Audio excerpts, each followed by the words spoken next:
بسم الله الحمد لله والصلاة والسلام على رسول الله أما بعد السلام عليكم ورحمة الله تعالى وبركاته. Okay, so today is the issue of black magic. I've been delivering speech about this black magic for over, I don't know, about 4 or 5 years. Yeah, so it's good one, yeah, Allah Akbar, yeah, good one. Yeah, so how are we going to do?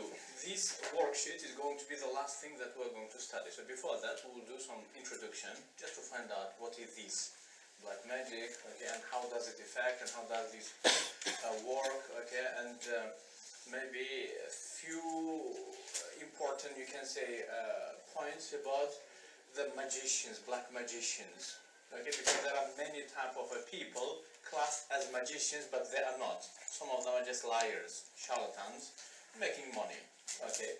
So in order to find out if this person is actually a magician, so you have to know a few issues about him. So, and at the end, this worksheet is going to be a protection from the black magic.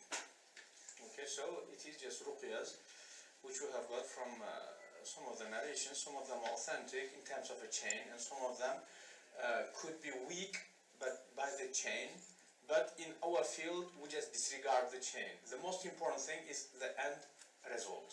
Is this recitation curing or not? We don't really care if it is authentic, not. The most important thing, if it is curing, we don't really care about authenticity of the chain. Okay, so it is the same as, for example, we have this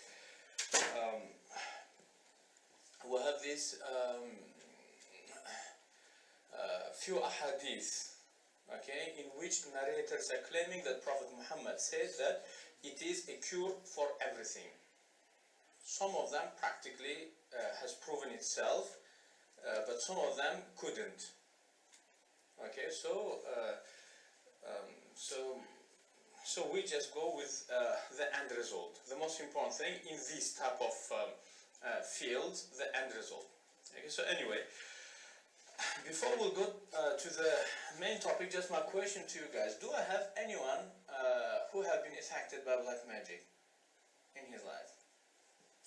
Okay. Okay, so only 2. I don't believe that it's only 2. I can believe that it's only 2 who didn't have any issue with the magic, maybe. For some reason, it's very widely spread in the UK. Okay, so there are a few countries in which it's very widely spread, and the UK is one of them. So it's quite common practice with the people. Anyway, what is the black magic? Can you please help me? Just any of you, just give me your understanding, please. What do you understand when we say black magic? Taoiz. Taoiz, okay, makes sense, yeah, I understand what you mean, yes. So what is black magic? The aid of jinns. One type, okay. Okay, that's fine, I understand what you mean again, yeah. Anyone else? A negative effect, for example, something like a negative effect. Okay, yes, I agree with you. Calling a negative jinn to aid for somebody's demise. Okay, obviously that's one of the most common types in our time, or otherwise that is the most weakest type of black magic. So the most strongest type is something for which you have to study. Magicians are like ourselves, lazy. They don't like to study. Okay, if it's possible that you can just study Arba'in Nawawiyya to get ijazah to become Shaykh, they do exactly the same thing. They go to their own Shaykh. Shaykh Sahab, I want to be magician, what is the quickest way? So then he learns how to do it with the jinnat. Takes 40 days maximum. So like 40 ahadith, 40 days. So 40 brings us together. Okay. Yeah, so anyway, black magic, it is, first of all, it's disagreed upon issue. We do believe that it has got some reality. And its reality is by its 2 types of magic. Okay, one is by using, so sihr, magic in itself is the, you can say, action which is, reason is unknown, reason is hidden. That's what sihr in Arabic language is. Okay, so for example, to make someone, I don't know, it's not working. So this is also black magic. Yeah. So the reason of black magic is battery is gone. Okay, so shall I charge it? Okay, no, I think it's like that. Anyway, so black magic is effect on the substance, on the way in which most of the people will not see the reason of effecting. Understand? So that's why sometimes in Arabic language you can call, do you know these people of illusion? You can call them sahir, but Islamically they are not the magicians. Okay? Because what do, and how they do it, for us is unknown. Do you understand? For example, he will just show his hand, there is nothing in there, and then he will close it and open it, there will be some sign in there. He will be holding a money. Okay? But we don't know how he is doing, so we can call that sihr, and linguistically we will have a right to call that sihr. Okay? So that is linguistically. So from here we understand that theologically, sihr is not the same as linguistically. Did you understand? Because some of the sihr linguistically is illusion, which is not sin, which is not prohibited. Do you understand? Okay? And that's how there is this hadith in which Prophet Muhammad says, Inna min al-bayani la sihran. Indeed, some of the ways of expressing has got magic in it. Because, do you know, some people may say the way of effecting is unknown. So that is linguistically sihr, yes. But theologically, Islamically, is that sihr? No. Because theologic sihr is prohibited. Okay? Some of the even scholars believe that it is kufr actually. But we do not believe that it's kufr, but it is prohibited. Harmful thing, so prohibited. So that's one thing. The second thing is, we have very small minor disagreement about the reality of the black magic. The vast majority of Ahlul Sunnah wal Jama'ah, okay, obviously I do by myself support this opinion, say that it has got reality. But its reality is not on the level by which you can turn, for example, this glass into an animal. You understand? So it is not that much, but reality is that.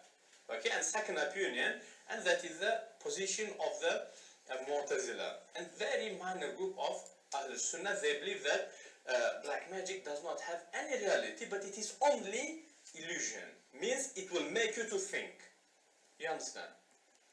Okay. Both of the sides have their own proofs.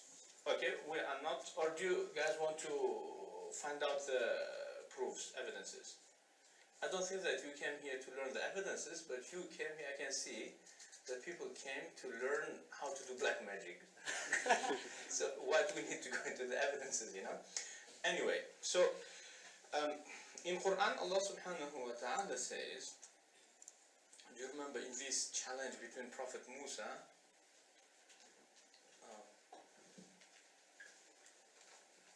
can you just excuse me for 2 minutes, please?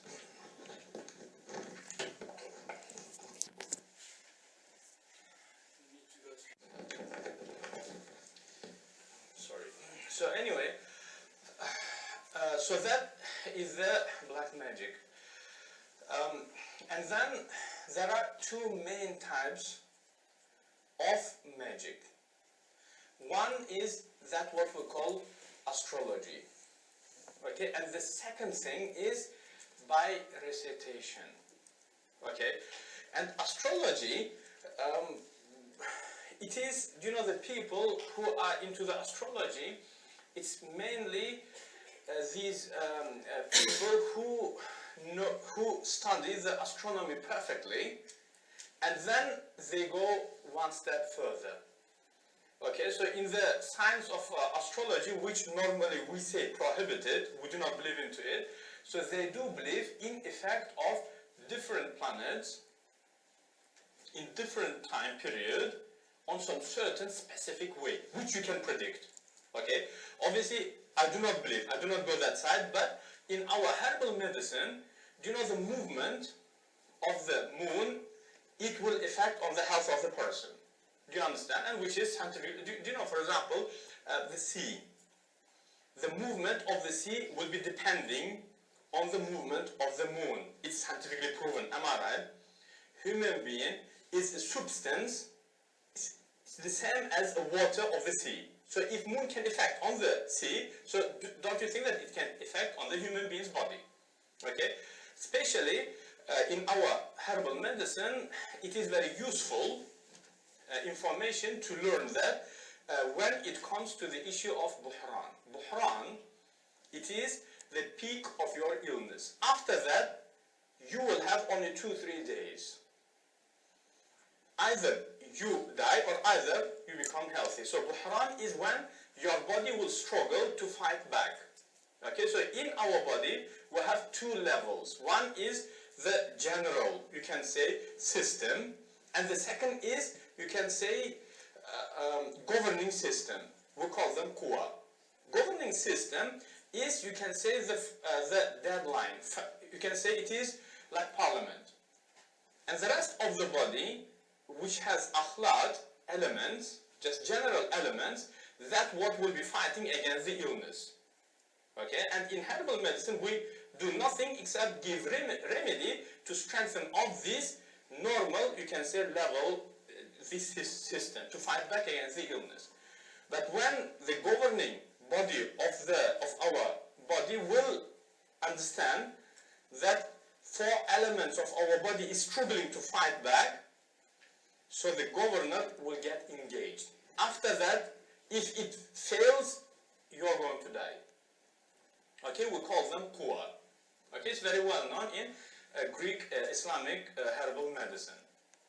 Okay, so as soon as this, you can say the foundation of your body, that what we call quwa, will get engaged into the battle with the illness.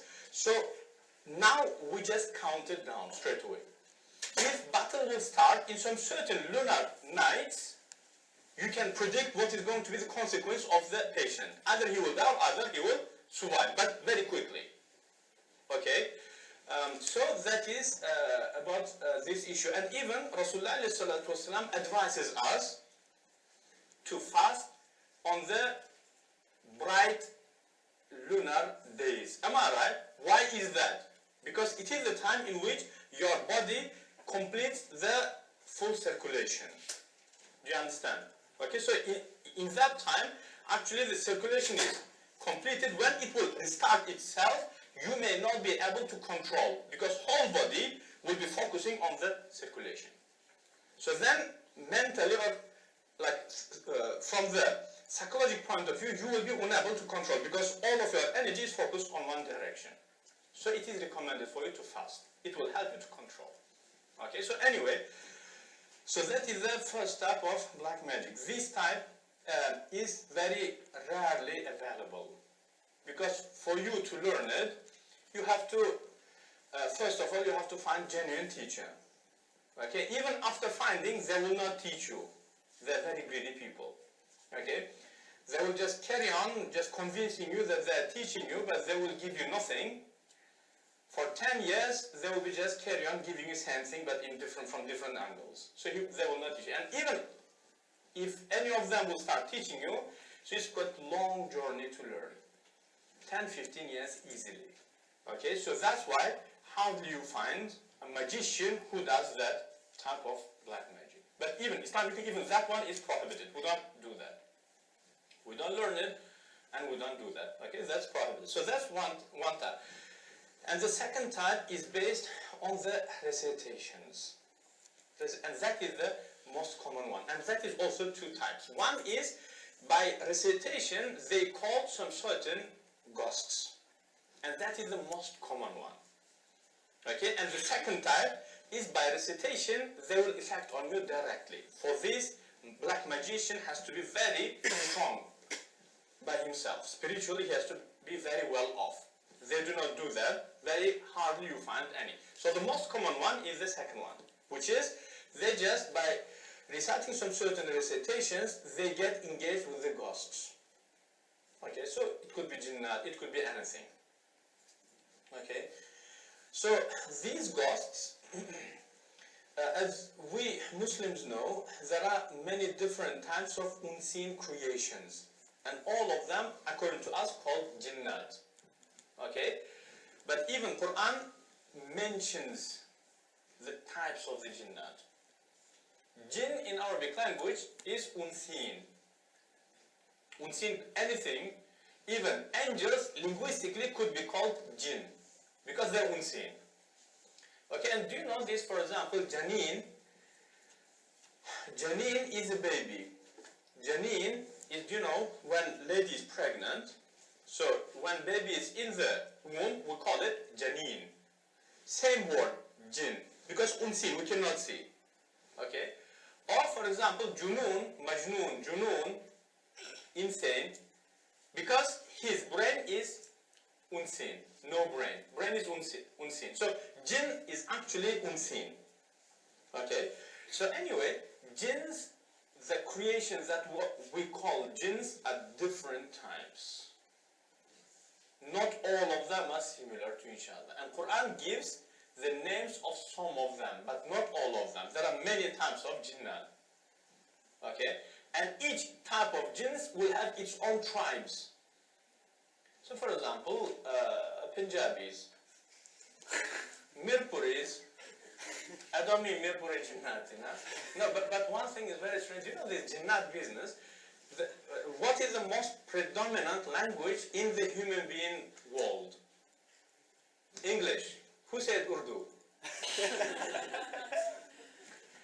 But you are right to say Urdu, but in jinnat way. In their world, the most predominant, the international language is Urdu. Our Urdu, normal Urdu, you know? Yes, so, for example, any human being, regardless black, white, yellow, gray, and just speak to him in English, he will respond back to you, you know? At least he will say hello, you know? But any jinn, when you grab him, speak to him in Urdu, definitely he will respond back to you. I don't know why do they know the Urdu language, you know? Yeah, so anyway, so what are the types of the jinnat? So the jinnat, I'm not talking about the tribes. I'm talking actually about the types of the jinnat. Okay? Most powerful and the most strongest jinnat are ifrits. Ifrit actually mentioned in Quran. Ifrit is fairy, pari. In Urdu, pari. Okay? And actually ifrit in Arabic is taken from Persian as well as the English. Fairy is taken from Persian, which is pari. Pari, that is the actual name of this type of the jinnat. Okay? Most of them are in the size quite normal. Some of them could be very big, but most of them are quite normal. Okay, and I would say closer to be shorter also.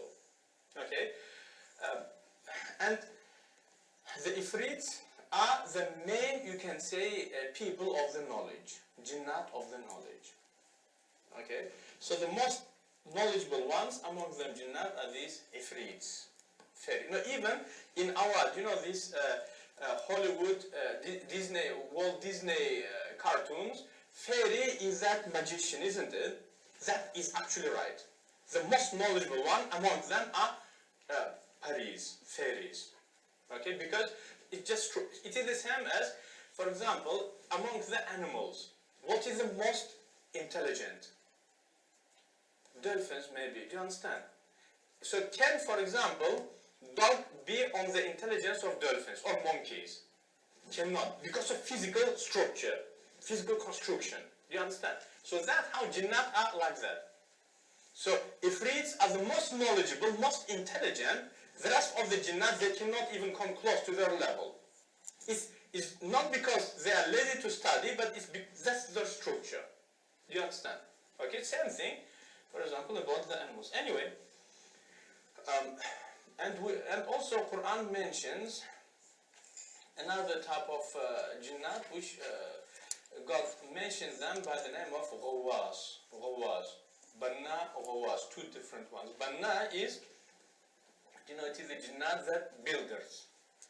Bina, actually in Arabic language, is building, constructing. Banna, kulla Ghawas, kulla banna'in wa Ghawas. So for example, Sulaiman alayhi salam was given, that kingdom over the jinnat also. So different types of the jinnat would serve him. So that is about this. So Banna is just constructing ones. They just carry on constructing. They carry on building. It is their way. Have you seen this small fish which looks like shark? All the time cleans. Have you seen it? It's just small fish. So even if you stop it, it just grabs, just carries on and cleans everything. That is their life. Banna, same thing. They carry on building. You stop them, they carry on building. That's how they are created. Same thing about Ghawas. Ghawas are the drowning ones. So sea jinnat actually. Creation, unseen creations of the sea. So that is the different types actually. Different types of the jinnat. But it does not mean that only whatever God mentions in Quran, that are only the types. We may have much more different other types. And each of them will have its own tribes.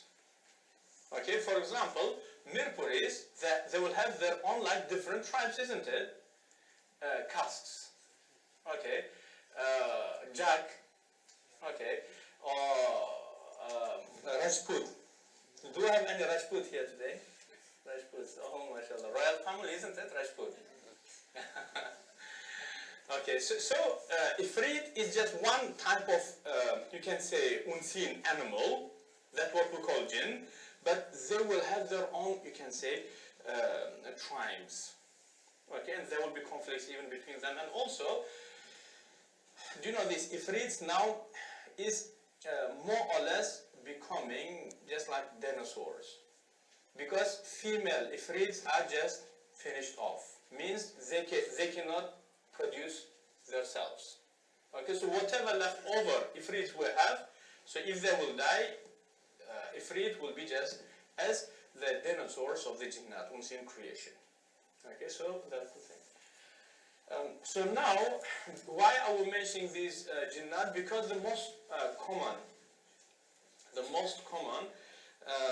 black magic in our time is done by using them jinnat. So this black magician, he will perform some certain exercise. Normally this exercise have to involve insulting some religion, regardless. If you are Christian, so the exercise will include insulting your own religion, Christianity. And if you are Jewish, so your exercise is insulting your own gospels and your own prophets and your own religion. And that's how with each single religion. So what I can understand from it is the black magic, you cannot get into it as long as you have something holy in your heart. Do you understand? So you have to belong to it only. Whatever is holy in your heart, person will order you to disown by practically insulting. So with Muslims, how it will happen, normally, shuyukh of this field, they will order you either to publicly humiliate, some of the holy things in Islam. For example, the most common ones is, for example, using this for example, 40 years you will be isolated, 40 days you will be isolated, reciting some certain recitation in which it will include the name of the jinn that you will be calling, but you will be calling it by glorifying it. Oh my master, for example, Mutaytaron, please come and pay attention to me. But while you are performing that recitation for 40 days, you have to be wearing shoes which is done from the paper, one of the papers, pages of Quran. It will be specified which page it is. Normally it is some of the pages of Surah Al-Naml and some of the pages of Surah Yasin. So then, for some reason, they target them two surahs very intensively. Okay, so you have to prepare this thing, these shoes, then you will be wearing them, and you will carry on reciting for 40 days. Normally, so within 40 days, the most highest maestros who will finish the 40 days. Okay, but quite often they leave this isolation before that, when they grab them jinnat. Okay, so they straight away leave, and it will be within about 3 days or 7 days, very short period, not 40 days.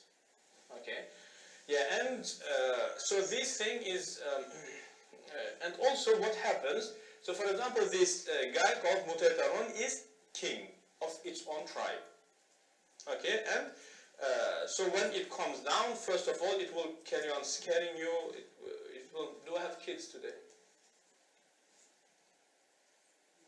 Did any of you bring? No, because we don't want the people to be unable to sleep tonight.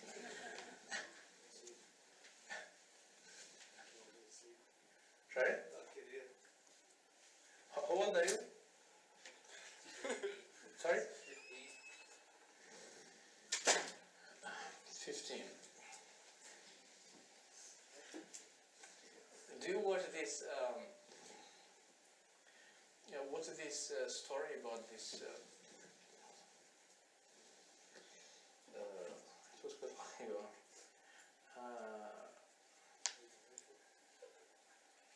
Not this. No, just.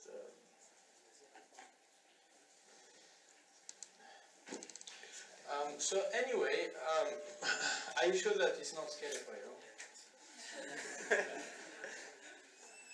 No, for me you look quite young now. Shaykh, nowadays 15-year-olds scare adults. Are you sure? Okay. Okay, so when I'm explaining, just do this, okay? Okay? Yeah. So anyway, so do you know, just one day before this, obviously some jinn comes down, that's for sure. But is it Mutaytaron or not? I don't believe that it is. But it will be one of the slaves of the Mutaytaron, claiming to be that king, okay, and leaving some of its slaves in your service. Okay? So when he comes down, so you have to first make sajda, and you have to kiss the feet. After that, he will give you instruction, and he will leave some, you can say, sign. Whenever you need my servant, you have to read something and it appears in front of you. Okay, so as you can see, it is very long procedure of a lot of humiliating things. Now, just if you are a nobleman, you will not humiliate yourself in front of the jinnat. Actually, if you will study, you will be much more powerful than these jinnat. Okay, and Mutaytaran is very big king in their field. In their dimension. So it does not come by itself. So whatever is coming in front of you is just these liars. As we have charlatans here, they have charlatans there, you know. So these charlatans will come in front of you most of the time. Okay, but we have these maestros of black magic who actually can distinguish if it is real, that king, or if it's a different one. Okay, so, and after this guy leaving some of its slaves, this jinn leaving some of his slaves, so this person becomes magician. Okay, and that magician, what does he do? So, for example, patients will be coming, customers will be coming and paying money to, for example, harm some certain people, individuals, and then this person, magician, will get paid, and he will just hand the jinn. So he will make some certain recitation, and by that recitation, that jinn appears. He can see actually. Okay, and then he just gives him instructions, saying just go, Fulan, Ibn Fulan, etc. Go and, for example, harm him. Okay, and sometimes if the person is very weak, the one who is targeted, if he is very weak, possession actually can happen. Okay, but that happens quite rarely, you know. And most of the people who think that they are possessed, they are not possessed. Okay, but possession is not very often. It happens rarely, okay? And because even jinnat, they are not very well off enough to possess, to crack into someone's body. Okay, most of the cases in which we believe the person to be possessed is just psychological illness, just psychological problem. Okay, so those people just need to go to the psychologist, and that's it. You can distinguish. It's very easy to find out if the person is possessed or if it's just normal psychological problem. Normally, these psychological problems, which will look like possession, it comes as, you can say, consequence of abuse in the childhood. Okay, normally by fear, by some certain reason, which is fear. Okay, for example, kid, 4 years old kid, saw car crash, in which some person was really badly injured. For example, hands just thrown away everywhere, you know. So that will affect on the kid. Okay, even if kid is, for example, I don't know about 15 years old kids, but 8, 10 years old, it will affect on them really badly, you know. Okay, and especially now we have this access on these different videos in which they have this car crash and plane crash, you know, all of them in which they show actually the bodies, which is chopped off into the pieces. So definitely that will have its own negative effect on the kids, which will appear after some certain age. They will be unable to comprehend it. Too heavy. They cannot. So anyway, do I have any psychologists? Anyone who's studying psychology? Okay, good ones. So those people will know very well. So for example, schizophrenia looks exactly as Jinn possession. Okay, only the difference between schizophrenia and Jinn possession.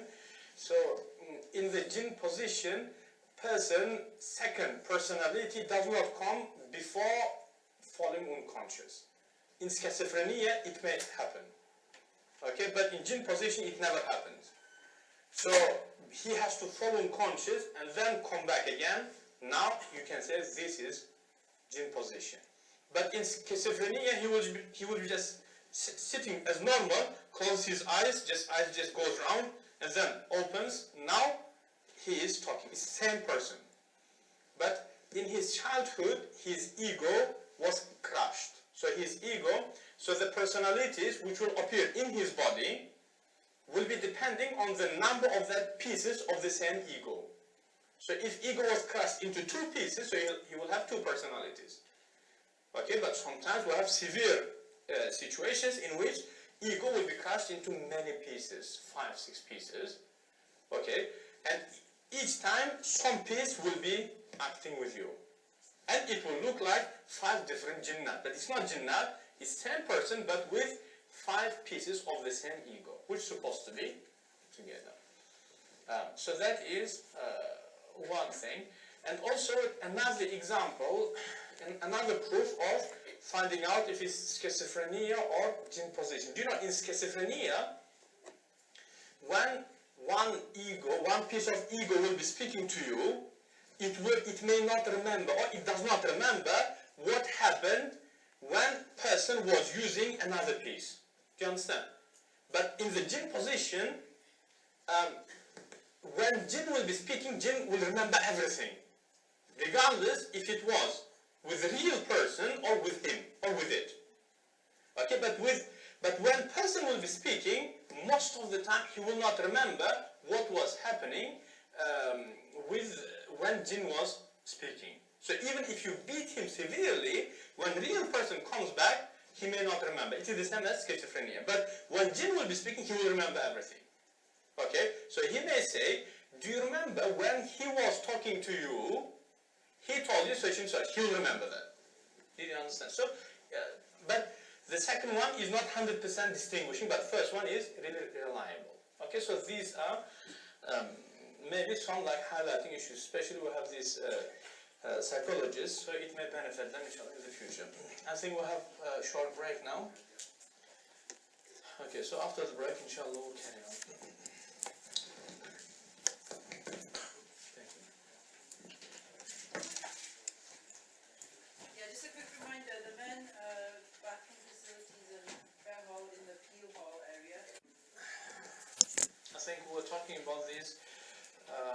difference between psychological problems and Jinn position. So as I said, Jinn position, it's not a very, you can say, common thing. It happens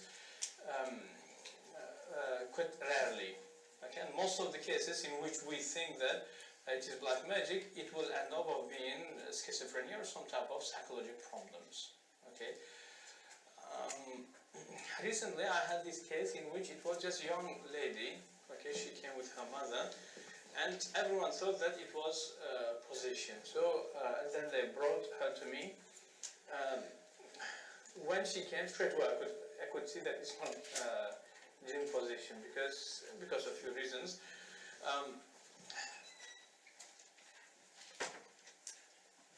And after questioning her,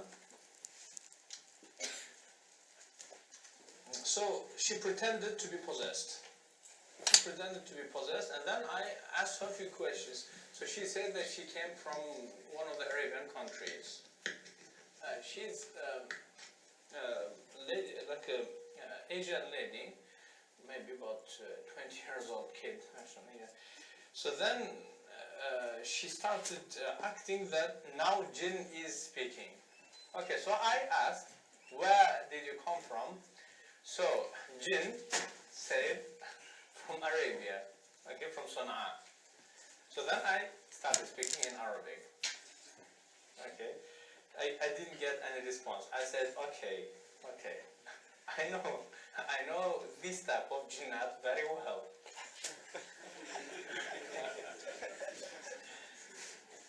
Sometimes it happens that it's just, it is the age and lady needs some attention, So I said, I'm very familiar actually with this type of jinnat, It is the time for you just to play this Romeo and Juliet business. So that what is the meaning of Sana'a. Okay. The reason of that was just some certain issues which actually happened to her. When Jinn, if Jinn is Arabian, so Jinn actually speaks in Arabic language. You understand? So even when you will force the Jinn to speak in English, it may not be able. Understand? Yeah, so that's why if any of you ladies will come to me pretending to be possessed, make sure that you do not say that you are from Ghana or Zimbabwe. Then I will speak in that language and you will be unable to respond. No, like lying requires good talent, So if you cannot lie properly, then don't lie. It's better for you, Yeah, so anyway, so now, but then question, there are many reasons for the people to do black magic. And now, let's carry on with this magician. So what happens further? So this magician will be requested to carry on reciting some certain recitation which will be given to this person. Okay? And sometimes this recitation may take hours and hours. You understand? 2 hours, 3 hours. Okay? And once 3 months or once 4 months, you have to, this magician, have to go to the isolation. Okay, by some certain, most of the time, shirky things. Okay, so for example, today you have to go to this, let's say, Lake District. In there, such and such place. Normally they appoint the places where ancient shamans used to sacrifice for the sake of gods actually. They will appoint the same place for you to go as a magician to spend several nights, each day, every day, reciting some certain recitation and doing some certain shirky things. Okay? Most of the time, you will just get idol. Okay, this idol, you will make it by yourself. It will be shape of this Mutaytaram, this king of this tribe. Okay, who left his slave with you. So, and then worshipping, reading some certain recitation. So, that's how normally they do. Okay, so that's why normally when you read, for example, especially in our Hanafi texts, saying that Sahir is kafir. Obviously, we do not say that he is kafir, but we mean actually this thing. Because without committing kufr, you cannot get these things. Do you understand? Okay, so it's regardless prohibited. Regardless if they ask you to commit kufr or not, prohibited. Because at the end, sometime within that period, they will ask you to do that thing. Okay? But if you say, I'm not doing, definitely you will be killed. They harm you. Okay? And also, if you leave this recitation, which they will order you to do for some certain period, again, they will harm you again. Okay, so it's just headache on top of a headache. And why is all of that? To make some money, to make some income. Well, wasn't it better for you, for example, to come here, university, to study? Studying medicine, you will make better money, and you will be even respected more. Okay? Yeah, so that is black magic. And also, there are many types of black magic. There is another type of black magic in which normally a recitation will be done, the black magic, jadoo, will be placed in some certain items, and you will be fed, or, for example, they also do on the dust, also sand. They just spread it in front of your house. As soon as you come out, as soon as you step on it, it affects on you. Okay? Now, black magic is even more accessible. How? Because, we have this iPhone.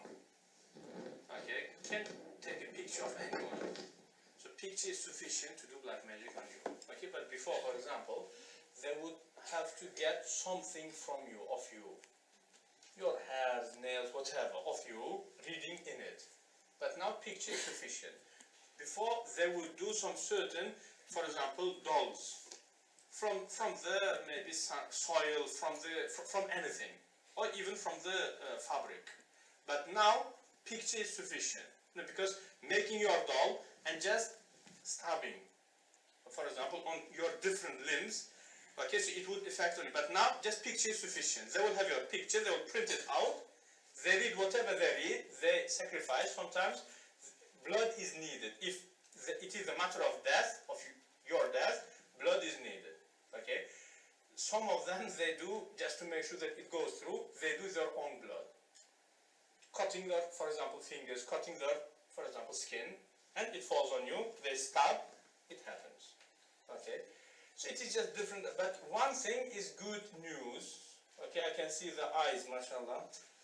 Yeah, so the good news is black magic is most of the time, 99% of the time, it is very weak thing. Very weak thing. Some of you guys doing black magic. Shaykh, Yeah. it might be due to the mobile or something, no? No, because no, can we just switch it off?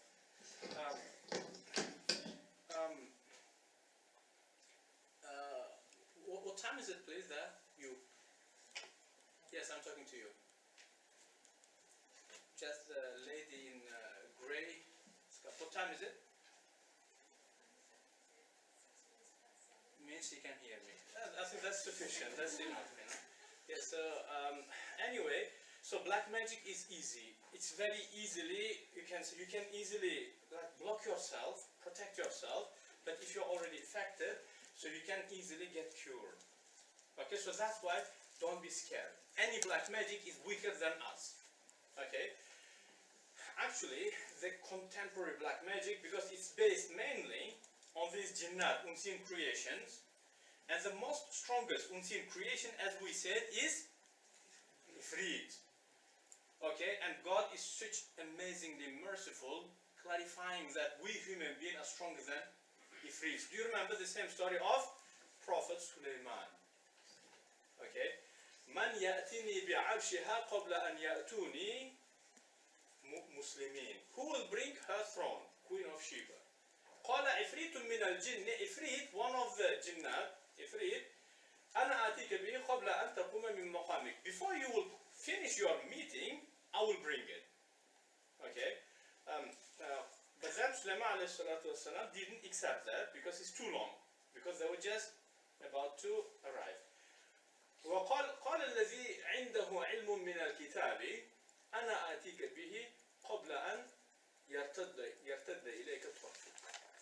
Okay, so human being, the one who has knowledge of the book, said, I will bring it before you will be able to blink. Means we are stronger. Human being is stronger. You understand? So means it's not possible.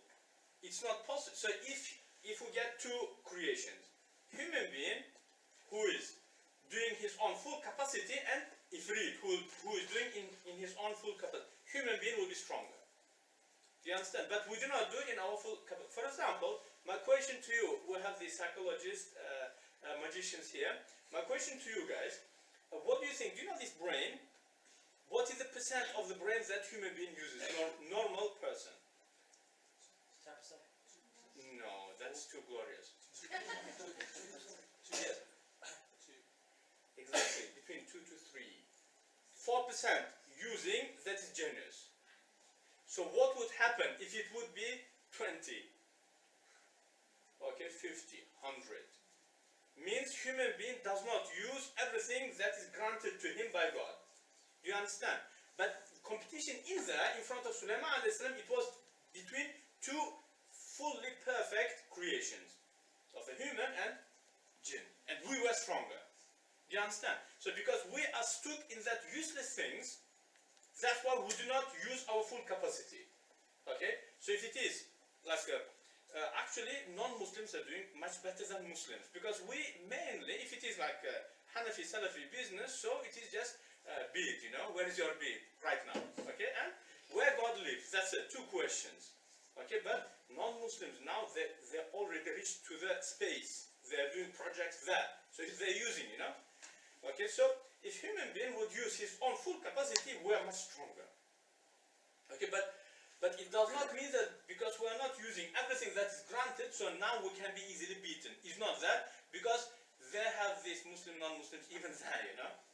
So their jinnat again argue, where's your beat, you know, right now. They do the same argument even there. Lazy people as us. Okay, so means just normal person as we, and normal jinn. So we are yet stronger. But very well off the jinnat can beat easily. If it is just normal layman. Okay? So that is about this one. And so this is also another issue. And how to recognize the magician. Okay, how to recognize the magician. It's a quite tough question. Okay, from fiqhi point of view, I'm not sure about the other. Do I have any Shafi'is or Malikis or Hanbalis who studied actually? Okay, so how do you recognize according to the Maliki mother, how do you recognize the magician? Yes, sahir. I'm not good in English, that's why. Yeah, you can speak in Arabic, yeah. السحر أنواع السحر المأثور والسحر لا كيف تتعرفي أن هذا الرجل ساحر ولا لا؟ ساحر. إيه. ما في شيء طريقة مو كده؟ إيه. So anyway, same thing in Hanafi madhab. So Hanafi official position, we recognize the black magician only if he admits. There is no any other way whatsoever. Do you know, for example, we mentioned some jinn switch this on because I think these jinn not listening to me. No? Yeah, I think from the top. Okay, no, I think that's done. Now it's done. Yeah. Because do you know, magician will be having some certain penalties or some certain, you can say, punishments. Am I right? Will be in jail, etc. So, for example, if someone is stealing, what is the proof of him stealing? Yes, cool. 2 witnesses, isn't it? So, for example, I finding my mobile phone in your pocket in Hanafi Madhab, is it good proof to say that you stolen it? No. Witnesses, isn't it? So what is in our Hanafi Madhab, what is the proof of this individual being black magician? There is only one way. That is by admitting. That is the official proof. There is no any other way. There is no any other. But what about if you find in his pocket some certain writings, you know? Like, you know, it's like you know, these square things with like different numbers, etc. So we say it could be just charlatan, making money by just lying to the people. You know, quite a lot of them do this, you know. So there is no any proof except person admitting that yes, I am a black magician. Okay, so then they said, okay, so means Hanafi madhab is disabled, etc. So then someone came, latest Hanafis, unfortunately they created a lot of mess, you know, these latest Hanafis. What did they say? Yeah, so that's why we have a permission to beat a person, so he will admit. Did you understand? Well, if you beat someone, even, do you know, this Chinese person will admit that he is from Ghana, you know, he's Ghanaian, you know. You understand? Yeah, so there is only one way. The person actually by himself admits. Because we are talking about this fiqh and non-fiqh thing, just keep in your mind, guys. You know, unfortunately, fiqh initially, you know, these people called Abu Hanifa, Malik, Shaykh, glorious mujtahids. They did set up their opinions based on solid evidences from Quran and authentic behavior of Prophet Muhammad alayhi salatu wassalam. But the people who came afterward, they did use some certain, you can say, text from the statement of the mujtahid to derive another principle. And the one who came afterward, he derived another. And that's how, you know. So now, madhab is totally deformed. Do you understand? So what, for example, Malik said and what they are doing now is different. What Abu Hanifa said and what they are doing right now is totally deformed. Do you understand? And why? Because as we go in time, there will be more and more using the latest statements as general principle. Do you understand? Okay, so it makes it different. So now, the madhab of Abu Hanifa, for example, which is set up by Abu Hanifa himself, based on Quran and Sunnah, will be slightly different to what we have got right now, because that will be based on the principles which is derived from some statement of someone, and you understand? So it will be different things. It will be different things. For example, I want to just give you an example. What is the time limit for the person who accepts Islam to start fasting? To start fasting, praying, and etc. 1 month, 30 days. Excellent. 1 month, according to the latest Hanafis. You can find it in Fatawa Shamia, and Ali al-Qari confirmed that. Okay, before Muhammad Amin ibn Abidin.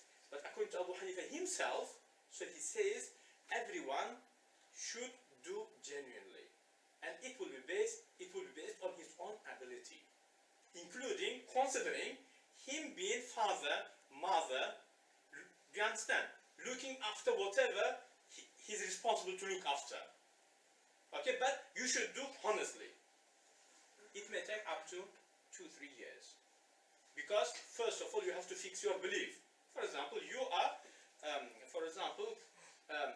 converting into Islam from one of the idol worshipper religions. So it's not possible that just before you say, I do believe in Muhammad alayhi salatu wassalam, you disbelieve in everything that you used to believe. Am I right? It will take a time for you to work out all of them, to digest. And you praying or fasting is not valid as long as your belief is not valid. You understand? So now compare the statement of Abu Hanifa with the latest position of Hanafis. Big gap. Do you understand? Okay, so that's how it happens. Why are we talking about this madhab? Only if he admits it. Yeah, exactly. Black magician only if he admits, or otherwise there is no. But then, isn't it beating is permissible? So as I say, statement of Abu Hanifa is only admitting, but he never said. So that's why you can beat him to make him to admit. It is the opinion of latest Hanafis. Did you understand? So let's distinguish between what actually Abu Hanifa said and what other people afterward introduced. And Abu Hanifa never said you have to make them, you have to beat them to admit. Did you understand? So that is the thing. So anyway, So, but then generally they have the following ways of making the person to recognizing the black magician. Normally, a black magician normally will have some certain strange behavior. So normally, do you know these genuine people with a lot of recitation? They normally will be scared to come close to them. Okay, as well as they will, in some certain ways, they will look like possessed person. So if you read Quran in front of them, you find them making certain movements as if you would be possessed, like this one, you know, this type of movements. Okay, so it is again, it does not 100% mean that he's magician, but normally magicians they will be behaving on that way.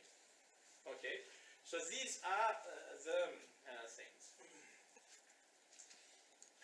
And then another issue also. So, what are the signs, symptoms of the person who has been affected by black magic? Actually, we do have quite few. The most obvious sign of someone being affected is the dreams. Because actually when you will be dreaming, your ruh is detached from you and it will start observing what is around. So you may see in your dream someone is chasing you. So for example, pushing your chest, you want to scream, but you cannot. Okay, and you want to move your hands, you cannot. Okay, so no voice, no nothing, you know. And normally people will start reading kalima, repeating kalima, but they cannot, you know. Okay, that is one of them. And another thing also, in your dream, someone comes to you. Straight away when you see him, you understand that it's noble guy. Comes to you in your dream saying, you have been affected by black magic by such and such person. And that actually is the truth. Okay, or you see in your dream when you're sleeping, this very scary creature, which is abnormal creature, in one of the corners of your house, and that is actually Jinn. You are seeing the real Jinn. Okay, and normally it happens in the situation between falling asleep and being awake, exactly in between. Okay, so you can sense it as if you would be awake, but you're not awake, but you're not asleep also. Okay, so you see, and it will be a real thing. So the dream is the most obvious, you can say, indication of the black magic. And another thing is also very heavy shoulder. Okay, another symptom. But even you can sleep, you can get massage, but it's still heavy. Okay, or lower back pain. When you go to the doctor, no any reason. Okay, nerve is not squeezed, no sciatica, no nothing, no any, and you do not sit on the chair for a long time, so there is no any reason for you to have lower back pain. Okay, or another thing is moving pain all over your body. Once, for example, in your head, lungs, etc. Sometimes it could be because of gases. You eat some certain things. Do you know dal? Do you guys eat dal? Yeah. All day, every day. Every day. So you will get affected by black magic because of that. You know, the difference between the pain of the gas and this moving pain is that the pain of the gas is normally blunt, not sharp. Because it's gas pushing your head, isn't it? And normally you can hear that gas inside of you. You know, blah, blah, blah, you know, that moves. Okay? So that is, but this pain that I'm talking about is sharp one. Sharp. Okay? Just when, so whole day is one place. Okay, but if it is gas, it will come and go, and it moves, as gas moves, you know. For example, next day it is in your liver, but when you go to the test, to the doctor, there is nothing in that. Okay, and also a very sharp pain in your belly. That is normally the indication of the evil eye. Okay, exactly when you will be beaten, so you get that pain. Very sharp pain. So it's not that blunt gas pain, but sharp pain in your belly. So it is exactly the time in which you have been beaten. Do you guys believe in this evil eye thing? Visit. Nazar. Yeah, yeah. So because we Ahlul Sunnah, we do believe in it, isn't it? Yeah. So normally, each single person in here will have some certain portion of this evil eye. You know, I don't believe that any of you are free right now, unless if you just before coming to the lecture, you emptied yourself by certain recitations. For example, Surah Kawthar, some of the surahs, you know, you emptied yourself, so then you could be free. Or otherwise, everyone will have some bit of it. Okay. So that is another thing, and also with the ladies, it's this continuously bleeding. Okay, it never stops. It's also a good indication of the black magic. Again, when you go to the doctor, there is no reason for you to have this bleeding, but it's continuously ongoing. Yes, Adi. Yeah, Shaykh, I was asking you, what dreaming? Yeah. If you see snakes in dream, is that Yeah. one thing? Snake, if it is especially black snake, that's 100% black magic. Yes. Cobra. If it is black, yes. But if it is just normal cobra, it's one of the people actually, with like a very sharp tongue. Your enemies actually, your enemy. But if it is black one, so that's 100%. It's black magic. Yeah.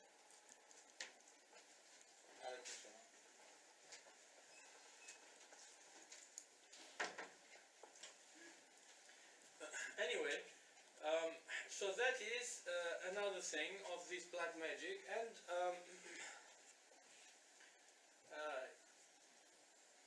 can I ask you guys one question? Do any of you practice Ruqyah here? How many brothers and sisters who practices Ruqyah? Okay. Sorry? Reciting and like curing the people. You do. MashaAllah. No, on the people. Spiritual healing. Who does spiritual healing? Okay. MashaAllah. And the lady there also? You do also? Hey. يعني تعالجي عادي ولا في بعض الأوقات فقط؟ دائما على الدوام. ما شاء الله الله يجزيك خير. كان عندي حلمين، حلمت مرتين. مرة حلمت من الاستشارجي كان حلمت اني وجدت سحر وبدأت اصرخ من وين جاء السحر، خصوصا لعجوز. سحر كان عليك أنت؟ مكتوب بالعربي وانا عجوز، ناس ما بيعرفوا عربي. وبدأت اصرخ ولقيت حد يحاول يعني يقتلني. والمرة الثانية حلمت بقصة سوداء كلها سوداء. هذا سحر طبعا. عينيها وكل شيء. وصارت تتغير كانت خفة بعدين تتغير. يعني تعالج الناس كمان. لا بس على نفسك. لا بس نفسي. Okay, anyway, it's really good that we have people, genuine people who are out there to help. I really am on your side. I support you guys. Definitely it is something to be learned and to be spread, and because we have many people actually affected. Anyway, so and also so this continuous bleeding, it could mean also black magic, and even some lady came to Prophet Muhammad alayhi salatu wasalam complaining about this continuous bleeding. Okay, so then Rasulullah explained that it is not mostly bleeding, but it is actually you have been beaten by the Jinn. Okay, and you was bleeding because of that. That's one thing, and also another thing. Do you know urine infection continuously with the ladies? And each time when you get the antibiotic, it stops. But then straight away, as soon as you stop it, within about 2-3 days, it again starts. You go to the test. They test. There is no anything. Urine is just clear. There is nothing wrong in that, but you are getting this urine infection. Normally it burns, you know, like that. So anyway, all of them are good, you can say, symptoms or good indication that you may have affected by black magic. So, so these are, you can say, one of most common reasons. And also with the man, normally when it happens that you marry some lady who was demanded, okay, who was looking to marry her, they may affect on you actually. Okay, and normally it will be by losing the erection. Okay, I did have patients in which they were just ashamed. Okay, because for the man it is just manhood and he's not having it. So obviously after the test it came out that there is nothing wrong with him, but it was only this black magic. Okay, so normally what it will be, so if this person will go to any other lady, everything is perfectly fine. Okay, but when he will come to his own wife, nothing is working. Okay, so that is good, very good, obvious symptom that that person is beaten by black magic. Yeah, and also we have these few insane people accused even Prophet Muhammad of this one, you know. Yeah, and God responded to them. God responded to them that Prophet is not affected by anything, and God said, "Wallahu ya'asimuka minan nas." God is protecting you from the people. Okay, Allah also confirmed saying, وَلَا يُفْلِحُ السَّاحِرُ حَيْثُ أَتَى. Magician will not be successful anyhow he comes to any prophet. Understand? So that is the thing. Anyway, and this erection problem, it will happen mainly because of the marriage. So you married some lady who was demanded by someone else. Okay. And also it may happen other way around also. So you, lady, for example, you will marry this young man. Yeah, so she's doing the right thing because this handsome Shaykh is delivering speech. So definitely you have to take a picture. Okay, but don't please use it on like strange, you know, websites. Okay. Anyway, so then you will just marry this young man who is demanded by some other lady, by some other family. Then they apply magic on you, continuously bleeding. Okay, or you will have this, nerve problem in which you are normal, you are walking as a lady, you are walking as a normal, but when it is a time of intimacy, so you cannot just release your legs. Do you understand? Okay, or for example, another thing, a bit weaker level of the black magic because of the marriage is any of them couples, husband or wife, they will, when they come close to each other, they want to cry. No reason, but he wants to cry or she wants to cry. She will cry. Okay? Or another thing, she will feel that tension. Or he will feel this tension. Okay, so this black magic is meant to be just separating between them. Okay? So it could be just normal young man. Okay, so but as soon as he comes back home, so he starts feeling this tension, especially towards his own wife, okay, or other way around. Okay, so it is just to split up this marriage. Yeah, so these are the methods. And just for your information, most of the cases when they do black magic, what do? They just make the magic on some paper or anything, and they just leave it in your house. Okay, if you just go and clean, so for example today we have, let's say, about 100 people here. I'm quite confident to say that at least about 10 of you as a minimum will definitely find these type of silly things in your house. Okay, it will be your family members, your cousins or your neighbors who will bring these silly things, jadus, to leave it. And normally they leave it in unexpected places, in your wardrobe or in the kitchen. You know, for example, where you place your, for example, spoons or plates. Okay, so they will just leave it there. As long as these silly things are there, you will carry on getting this effect of the magic. You have to just get rid of them. But make sure that when you're looking for it, you will be wearing gloves. Okay, so but if you touch it by your skin, make sure that you get Ruqyah on you, done, recitation on you. Okay, just to clean up yourself. Yeah. So that is another thing. And also, we have these Ruqyahs, definitely, inshallah, we're going to read all of them. And the most powerful Ruqyah is Surah Yasin. That is the most powerful, and we call this procedure as Chil Yasin. So it is Persian thing, Chil Yasin. Chil Yasin Who knows what's the meaning of Chill Yasin? What is Chill Yasin? Yeah, chill. Chill. Chill. Does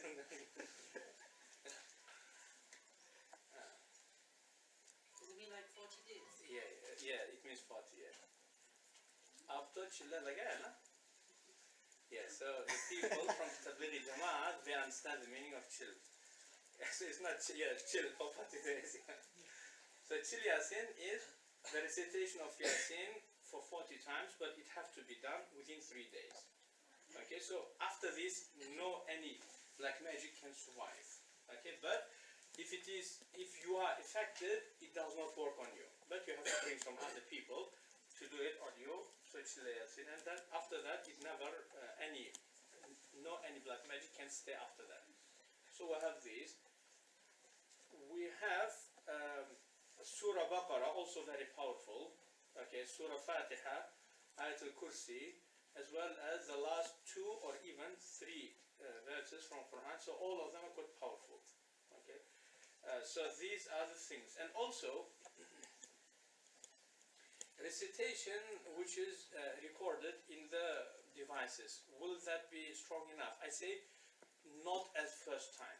First, Ruqyah has to be done by a person, but afterward it can definitely help, even if it is from the audio recording.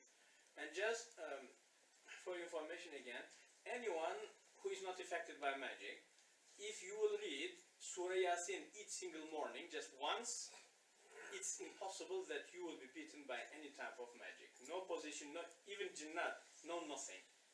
Okay?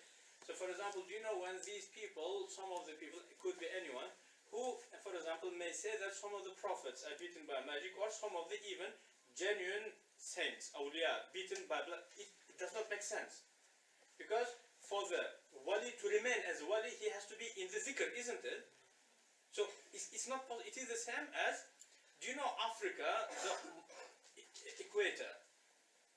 Okay, so saying that some prophet or some wali is affected by black magic, it is the same as I was able to make, do you know this snowman in Africa, just on equator? It's impossible, isn't it? Because what makes, for example, the prophet to be prophet? It is that granted knowledge, isn't it? That granted knowledge is so powerful that you cannot crack into him, impossible. Same thing with these awliya. What makes them to be awliya? Their very high level zikr. You understand? So 1/10 of that zikr, which awliya do, is sufficient not only to protect, but to actually cure the people also from black magic. So logically it's impossible. It's practically, it never can happen. Okay, so reading Yasin, reciting Surah Yasin once in the morning, that is more than enough. More than enough for you to be protected for the rest of the day. Okay? So that is about this. And another thing, yeah. Yeah, if you blow into them, that's good enough, yes. Even the water. Even the water. Do any of you guys go to any zikr gatherings? So do you know, just when you go to zikr gathering, make sure that you pick up water and leave it open while they are doing zikr. After zikr session, just take it with you. This water is just very powerful. Do you understand? So we use this water to cure the people. Do you understand? So it is such a powerful thing. And also, the beautiful thing about it, even if you carry on drinking it, but make sure that you do not drink like this. Because if you drink, means all of that is one. Do you understand? But you have to put into glass and that. So even if you will have very little bit of Ruqyah water remaining, you can refill it. It will be exactly the same strength as the previous one. Do you understand? So it is just amazing thing about this. And also, so this is just a quite powerful thing, yeah. You said once that there's two ways of breaking the protection that every human has. Yeah. When you read Surah Yasin in the morning, is that It will be broken, yeah. It's already broken. It will be broken, yeah. So them two things can break everything, yeah. Yeah, so you have to make sure that you avoid them two things. So it is just temper, okay, just very extreme level of temper. And the second thing is the sins which is related to the sexual things. Okay, for example, touching or whatever. So, because of the two main things, it will be broken. Okay, so it will be damaged. That protection of Yasin will be damaged. Yeah, so not even you can feel it, when just do this Yasin recitation for about a week or so, you feel that protection. By your heart, you start feeling that protection. Okay, and then lose your temper. You see the difference before losing the temper and after. You can very clearly see the difference. Okay, so that is another issue. And also another, because we have few people who are already doing Ruqyah or maybe who is planning to do Ruqyah. So now question, what other types of the Ruqyah? Is it possible that each single person can become a spiritual healer? I say,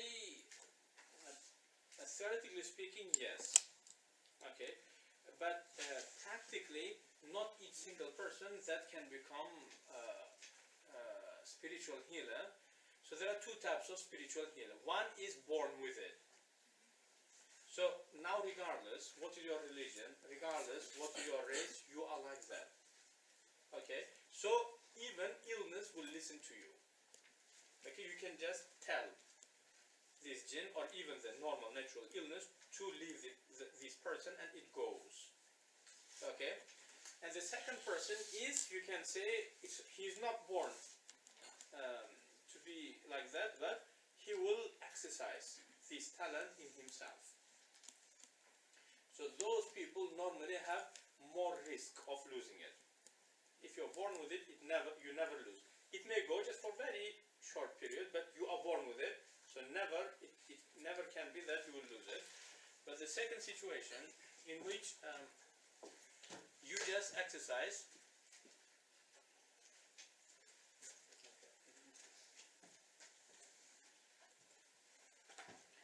just a good warning, saying you are speaking a lot. If you do not shut up in 5 minutes, we're going to do black magic.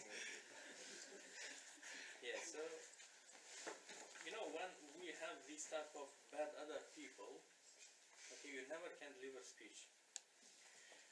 Anyway, okay, of course. Anyway, if you are born with it, it just stays with you.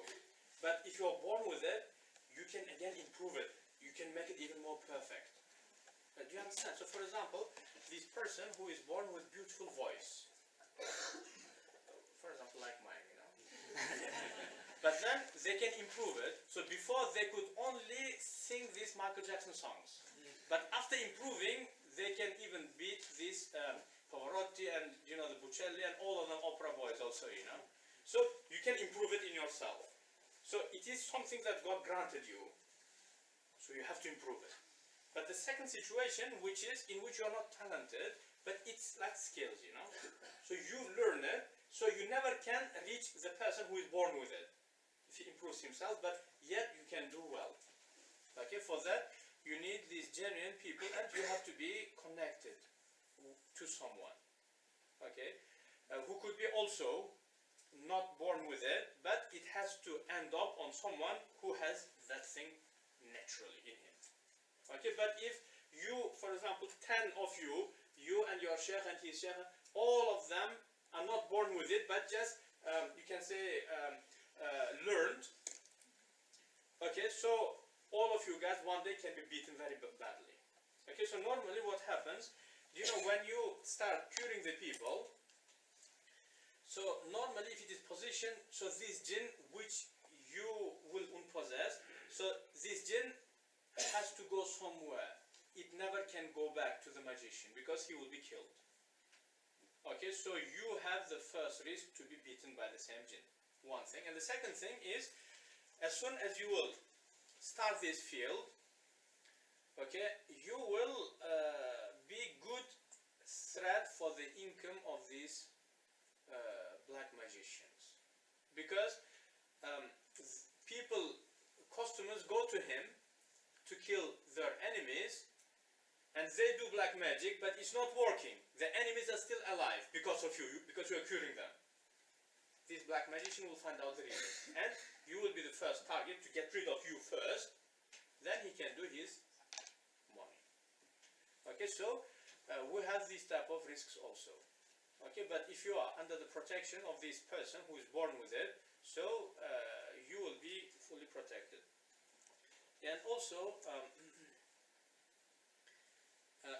the people who are born with this talent, so it will be depending on the portion of their talent. Okay, some of them can cure only one person a month, some of them one in 1 week, some of them one every day, some of them hundreds a day. Okay, because the same thing that they're using to cure the people, it is their own fuel to stay alive. Understand? So when they do it, they just give it away. So how are you going to stay alive by yourself? Understand? Yeah, so that is also a risk. So without like evaluating your strength, you cannot go to this field if you are born with it. Okay. So these are very brief, you can say, issues, and we are going for just a short break. We'll catch up afterwards, inshallah. Thank you very much. Inshallah, if everybody can be back here for 8 o'clock, inshallah. No loitering, please. Question, just to let you guys know, I'm married and I have kids, so don't try to approach me.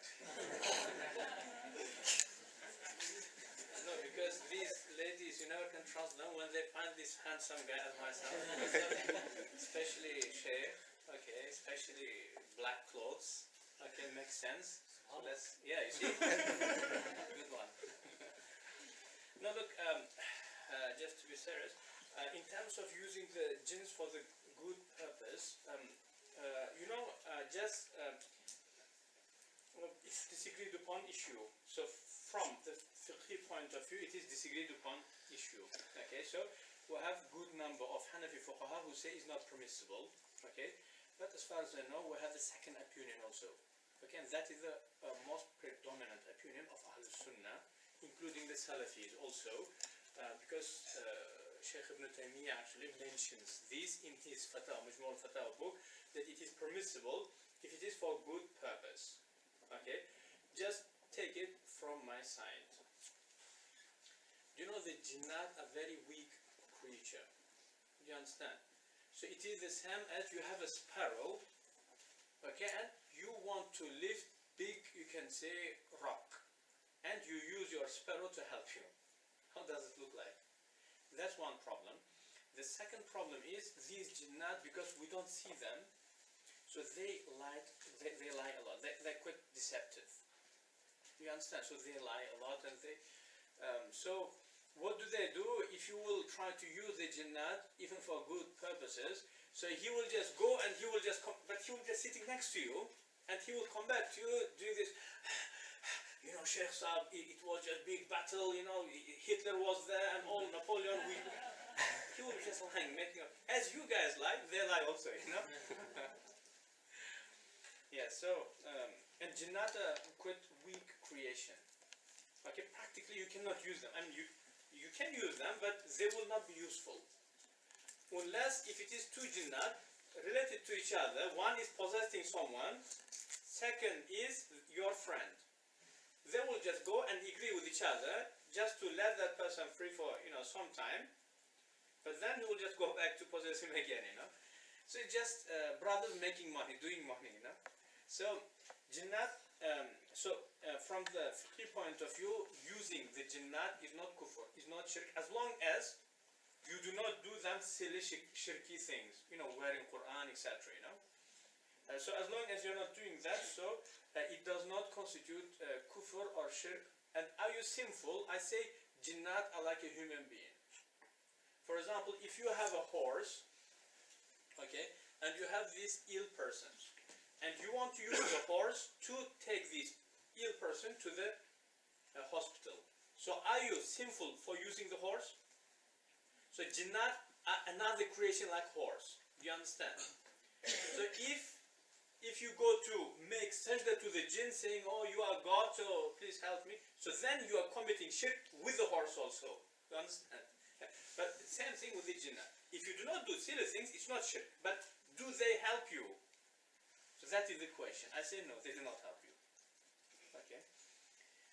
Yeah, so that is about this one. And also normally the jinnat, normally they are scared of the magician. So if you have jinn friend and he says that I'm going to help you, okay, and then you take him to this person who is affected by black magic, so your jinn will be scared to help this person out. Why? Because he knows that magician will harm him, will target this, your friend jinn. So they do not get engaged. Do you understand? So practically it's not possible to use them. They do not help you, you know. They may lie to you. They may say, yeah, there was good battle and we had to kill someone, but it will never happen. Okay, so that is about this one. Yeah, and also we have quite a lot of these silly, you can say, illusions which people believe. So do you know these jinnat? They think jinnat are such like amazingly knowledgeable. God says in Quran. Do you remember when Prophet Sulaiman died? So jinns, they were working, they were doing very hard job. Am I right? And they were unable to find out that this person in front of them is dead. So we human beings can do, we can find out, isn't it? Someone is not moving for 1 month, standing there and not moving. We understand that he is dead, isn't it? So we are better than them. Okay? And until this worm comes and destroys the staff of Prophet Sulaiman and then he falls down, okay, then jinnat come after long time, even after that, because after falling down, he's still just there, you know. Then they understand that there is something wrong. So what do you expect from this creation, you know? Okay, and we have these Tinky Winky brothers, okay, who claim to be great, glorious scholars, okay, on the YouTube. Okay, what do? They say, yes, there are these people, black magicians, they use the jinnat to find out the knowledge of unseen. These people are committing kufr. They're rejecting the word of God, where God says that jinnat are ignorant people. Do you understand? But these keep their reputation, or otherwise they became kuffar, you know, by rejecting the word of God. My advice to them, just read and contemplate what God says, you know, before delivering your speech. Jinnat are ignorant creature. You understand? So do not over-exaggerate. Okay? Yeah, so they say yes, because jinnat, they have this knowledge, like they can hear from the distance, so if they can hear from the distance, you know, heart beating, just by checking the pulse, I can find out if person is ill or not. So if there's such a supernatural creation, how they couldn't hear that pulse is not beating? Do you understand? So just read Quran, baby. Just learn Quran just a bit. It will then make sense. But like, it's like, do you know this goat? No knowledge again beat. So beat with no knowledge is goat. Do you understand? So learn, and then you can teach, you know.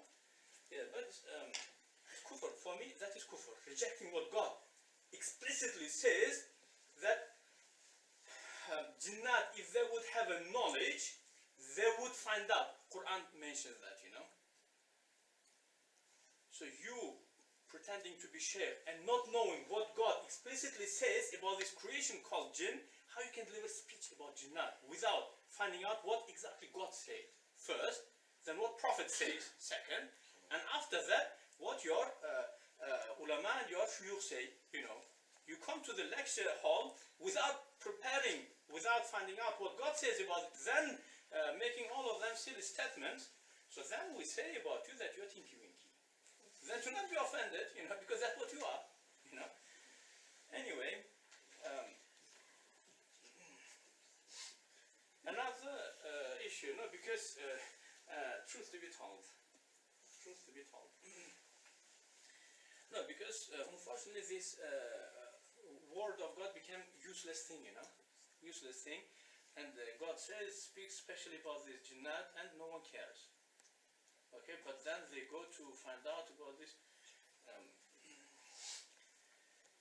Anyway, another question about finding some paper in which Badu. I don't know if it is one of the jinnat. It's unknown actually.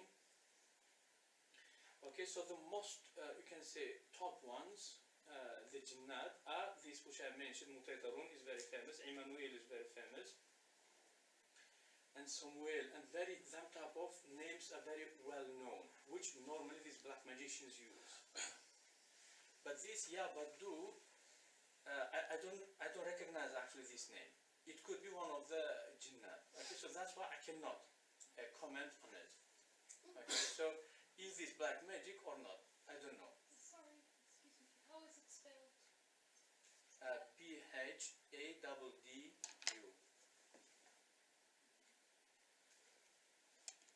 I think it might mean the word might mean the witch in a different language.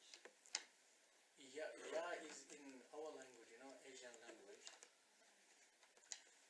Yeah, so Allah Alam. So I cannot comment on this one, but if it would be, for example, Emmanuel is one of the powerful ones. Mutaytarun is top ones. Sorry?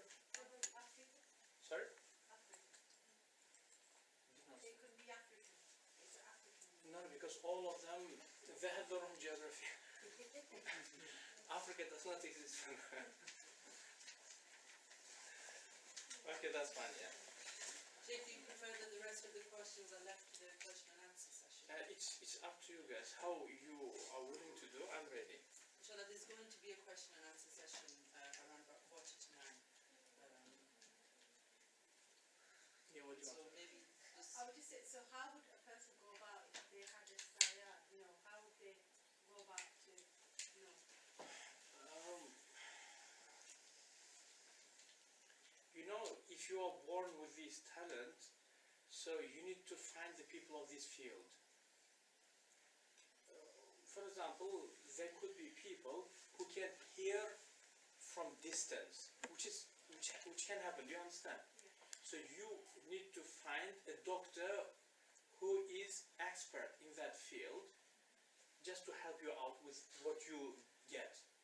Okay, and we have these people who, time to time, they fall unconscious, so they will be shaking, and they see what is going to happen for the next, for example, 1 week, or they see from the distance, but they are shaking. Do you understand?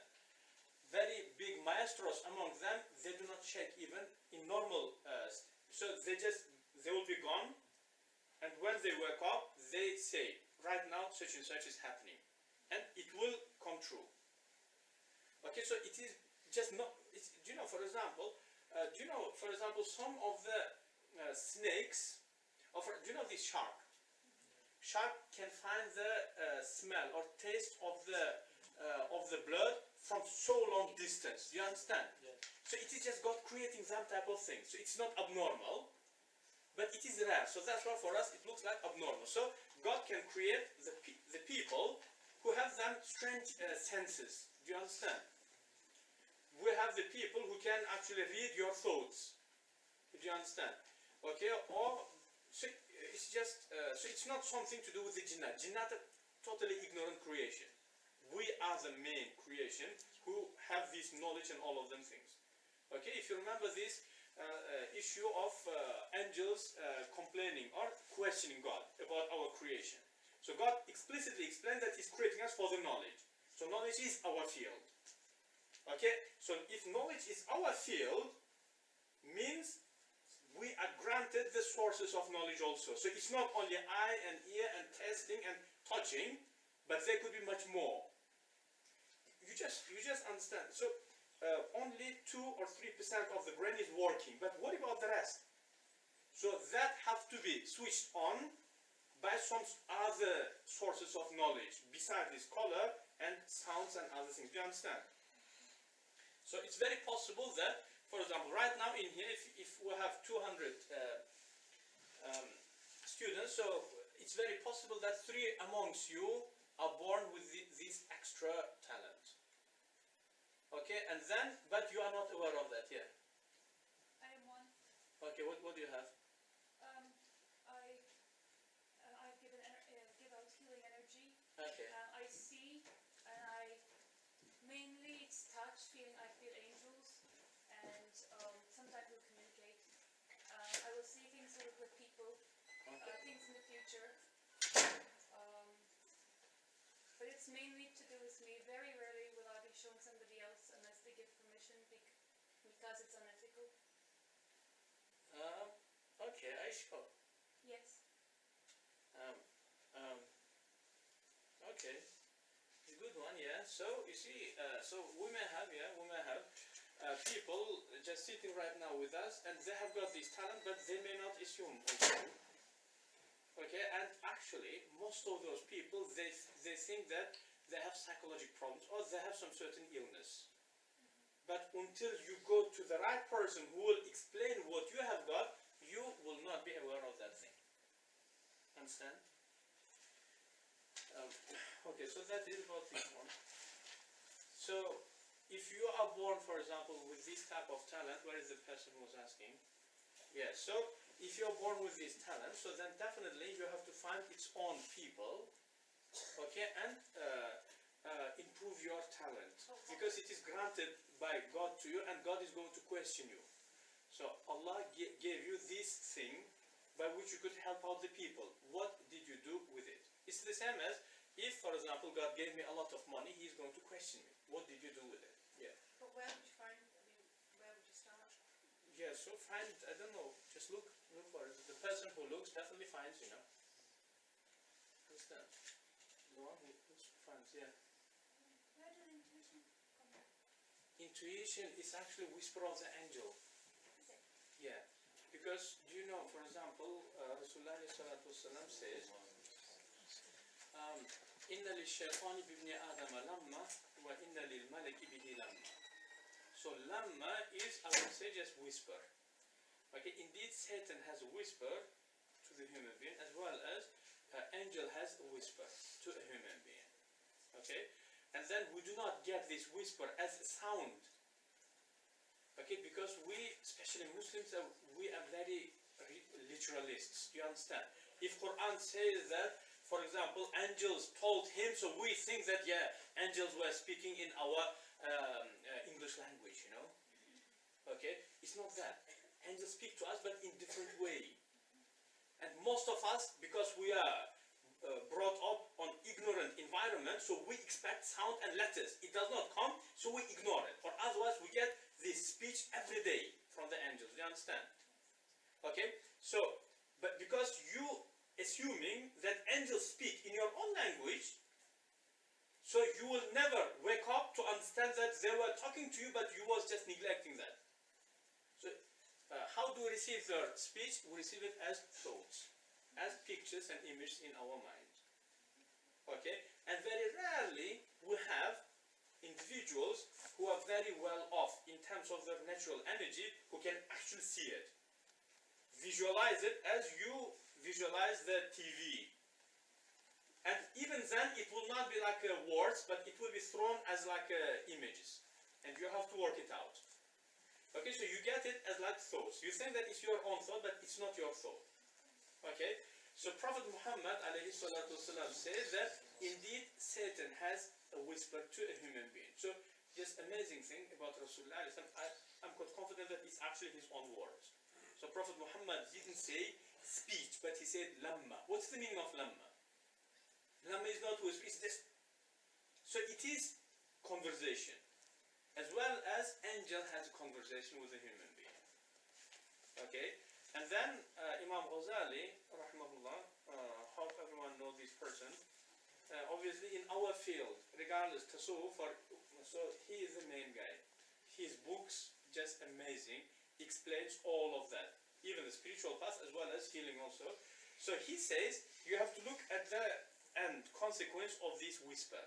So if it is towards good, beneficial, so that was the angelic whisper. But if it is harmful, so that was satanic whisper. Okay?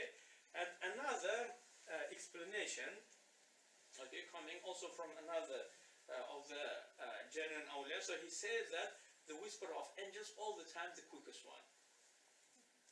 Okay? The quickest one. So the quickest whisper is the angelic one.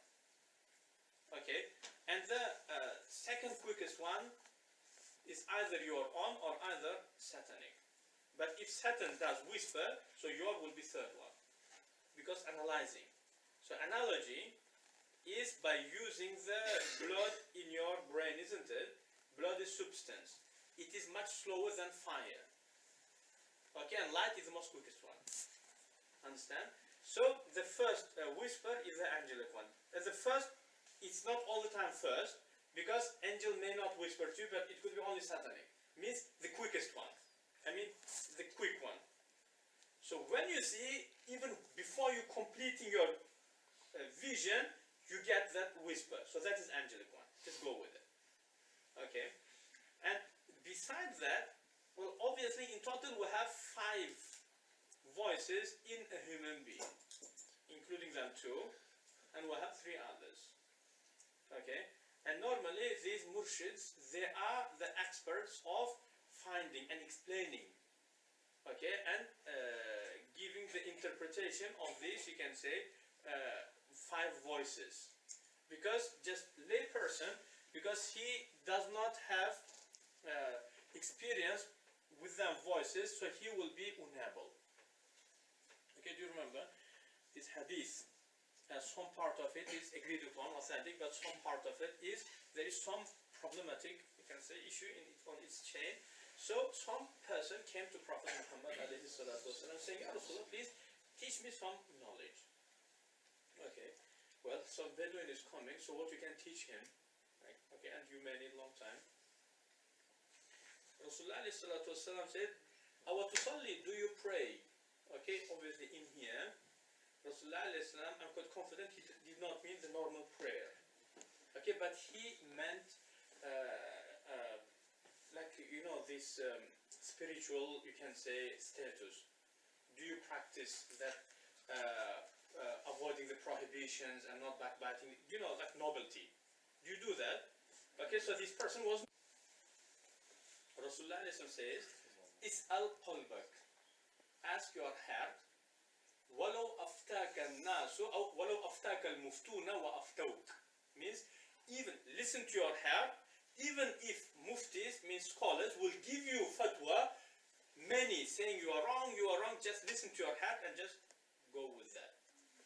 But its precondition is as Prophet said, do you pray? Do you make salat? Not pray, do you make salat?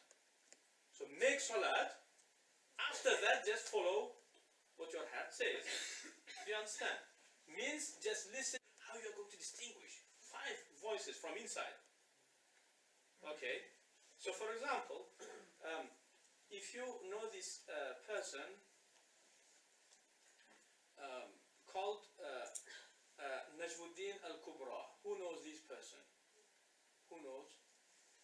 Najmuddin Kubra is one of the glorious Shafi'i Ash'ari scholars.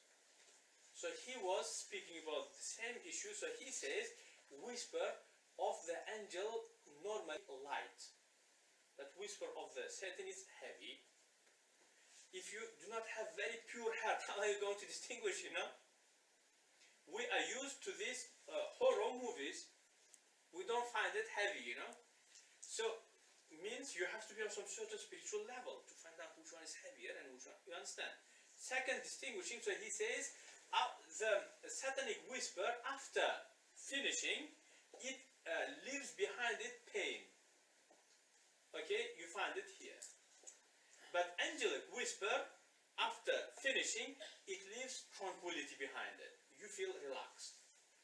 So he's talking about the practical issues, you understand? So if you do not have very pure heart, how are you going to distinguish? You understand? Means first do that salat. Okay, do that salat, purify yourself, and after that just listen to your heart. Even if scholars will give you 10,000 fatwas. You understand? So that is the thing. That is the thing. Okay, so now please let's go to the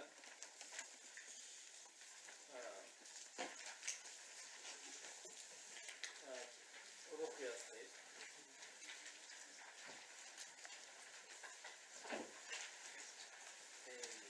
عن عائشة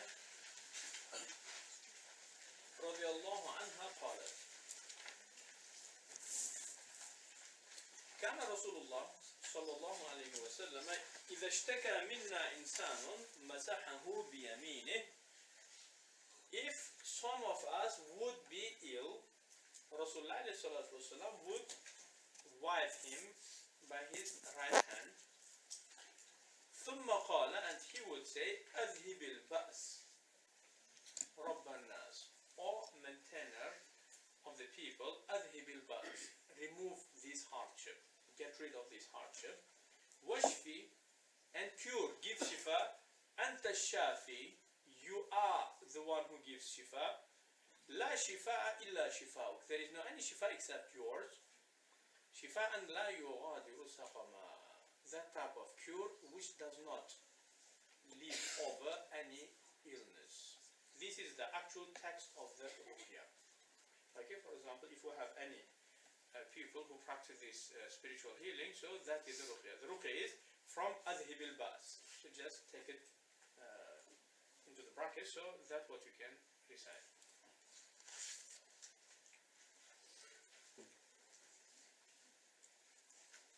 And also, we may have many traditional ruqyahs. For example, in Uzbekistan, they do the ruqyah in our language. You know these old ladies normally with the onion and the garlic in their hand. You know? Yes, so, and it works. That is perfectly fine. Because spiritual healing is the same as like physical healing. The most important thing is the result. Is it helping or not? Is it benefiting or not? If yes, so that's what we need. Regardless if it is by Quran or Sunnah or it is something cultural, traditional, practicing, as long as there is not any evil in the recitation. Okay? Someone came to say that to Rasulullah, this hadith is Muslim, as far as I remember, saying, anyway, you can find it in Mishkat. So this lady came, Ya Rasulullah, I used to cure the people in the time of Jahiliyyah. So do you think that I can carry on practicing it even in Islam? So Rasulullah said, can you read it to me? So let me to listen to it. So then she recited, and it was perfectly fine. There was no any of these shirki or evil things, evil recitations. So then Rasulullah said, as long as there is no any shirk in the recitation, so carry on doing it. After that, Rasulullah made general statement saying, "Man istata'a minkum an yanfa'a akhahu falyaf'al." Any of you can help his brother, so let him to do so. Okay, means the most important thing that it doesn't have to be from Quran or Sunnah or from anything else, but the most important thing is the end effect. Is it helping or not? And there is not any evil recitation in it. So if it's helping, just go ahead and do it. Yeah. I think Pakistan and India also, they will have some certain recitations, isn't there? Yeah, so for example, do you know this traditional healing for the ladies, you know, when they have this problem in the womb? Do you understand? So traditional way of healing. Do I have anyone who can do it? Yeah, so there are ladies, mainly old ladies, okay, because the new ones, they are to this, you know, because they don't like this backward thing because it doesn't look beautiful, you know, because they have to have this laptop in their hand, you know, this earpiece, so they love to look like doctors, you know. But these ancient Babajis, no, it's not fashionable no more. So they don't look. That's wrong to do so, you know. You know what we think as backward is just amazing. Sometimes it's very beautiful. Especially these Arabians, they practice, as well as in our Central Asia, we practice this. You know, the healing of the bones. Amazing, amazing, you know. So, for example, I remember once it happened, you know, sometimes, for example, you know, for example, palm will come off, and then you have to put it back, okay? So traditional doctors do it just amazingly, okay? Some young lady, younger than me, she had this problem, and then they brought her to my teacher, and then when he saw, okay, so he understood what's the problem. Okay, when she came, so he just wants to shake the hand, and then He shook the hand and just pulled that, and it just went back to the normal thing, you know. Without her assuming, it was just amazing, because they're very well experienced, you know.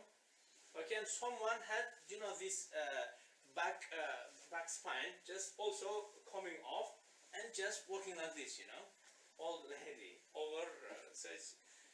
So when they brought her, he understood what's the problem. So he said, "Look, I cannot help her because just," and she was so upset, and they were just walking away. And he came from the back and kicked her back, you know. Came back, you know, normal. So it's just amazing. So we need these type of practices, you know. It looks backward. You don't need this laptop and you don't need this computer as fashion, but that is actual cure. You understand? So learn it. It's very beneficial. It's really good. Okay? And the same people who do this traditional healing, they engage into this, you know. But because we are influenced by this, unfortunately, this spreading, you can say, sect in which everything is prohibited and everything is shirk. So this traditional healing is kufr because they seek protection from the jinnat. It's incorrect. Jinnat are useless creation, you know. Once and forever understand this thing. Jinnat, according to Quran, are ignorant and useless creation. They can do nothing. So if human being is curing, it is him, not jinnat.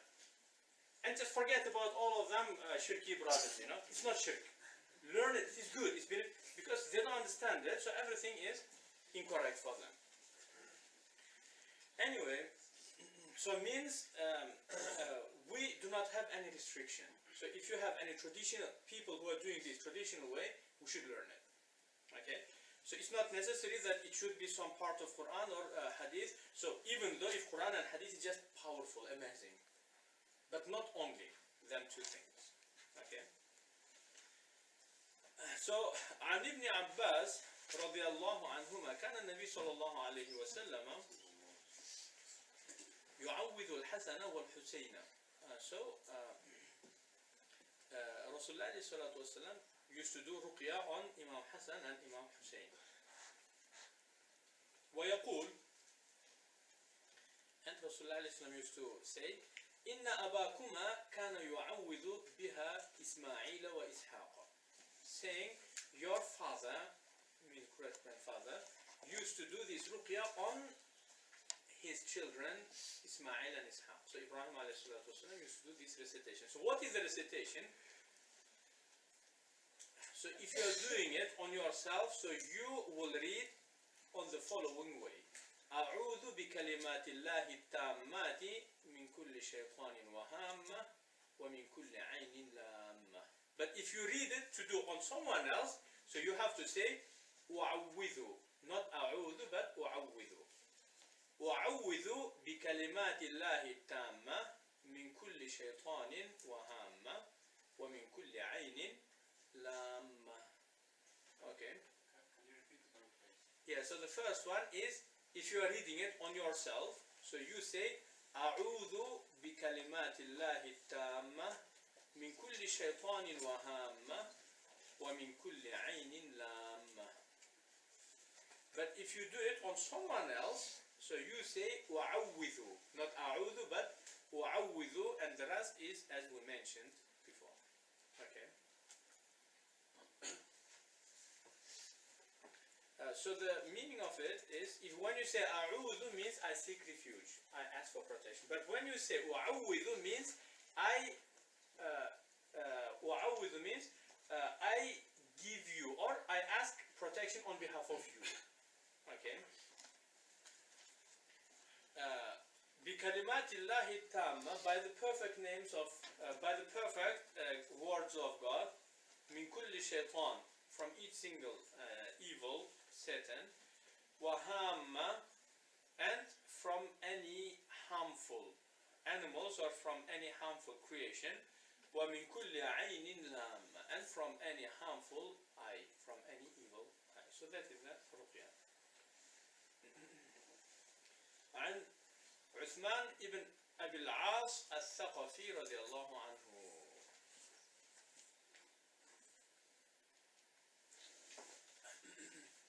أنه شكى إلى رسول الله صلى الله عليه وسلم وجعا يجده في جسده منذ أسلم. So this Sahabi Uthman ibn Abu al-As came to the Prophet and complained about some pain that he gets since he became Muslim. I had a case in which this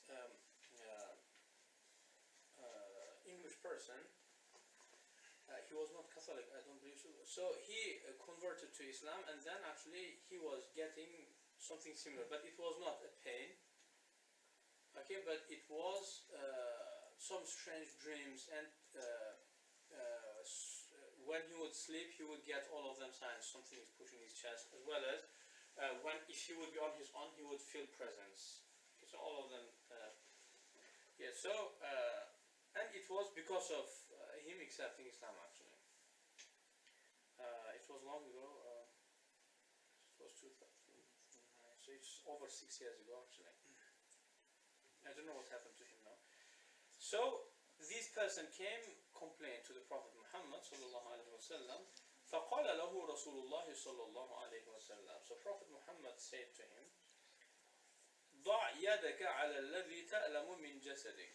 Just place your hand wherever you find that pain. Okay. So this, as we mentioned before, also hand contact is very important in our field. But again, hand contact, as soon as you will start using your hand, it is the most quickest way of emptying your energy also. Okay, so if you are not very well experienced, you should not do so. Okay, but only read the Ruqyah and blow on the person and let the person to be cured by the strength of the Ruqyah, but not by you. Okay, so make sure that you do not use your hand. But if it is for yourself, as it is in here, so obviously you should use your hand.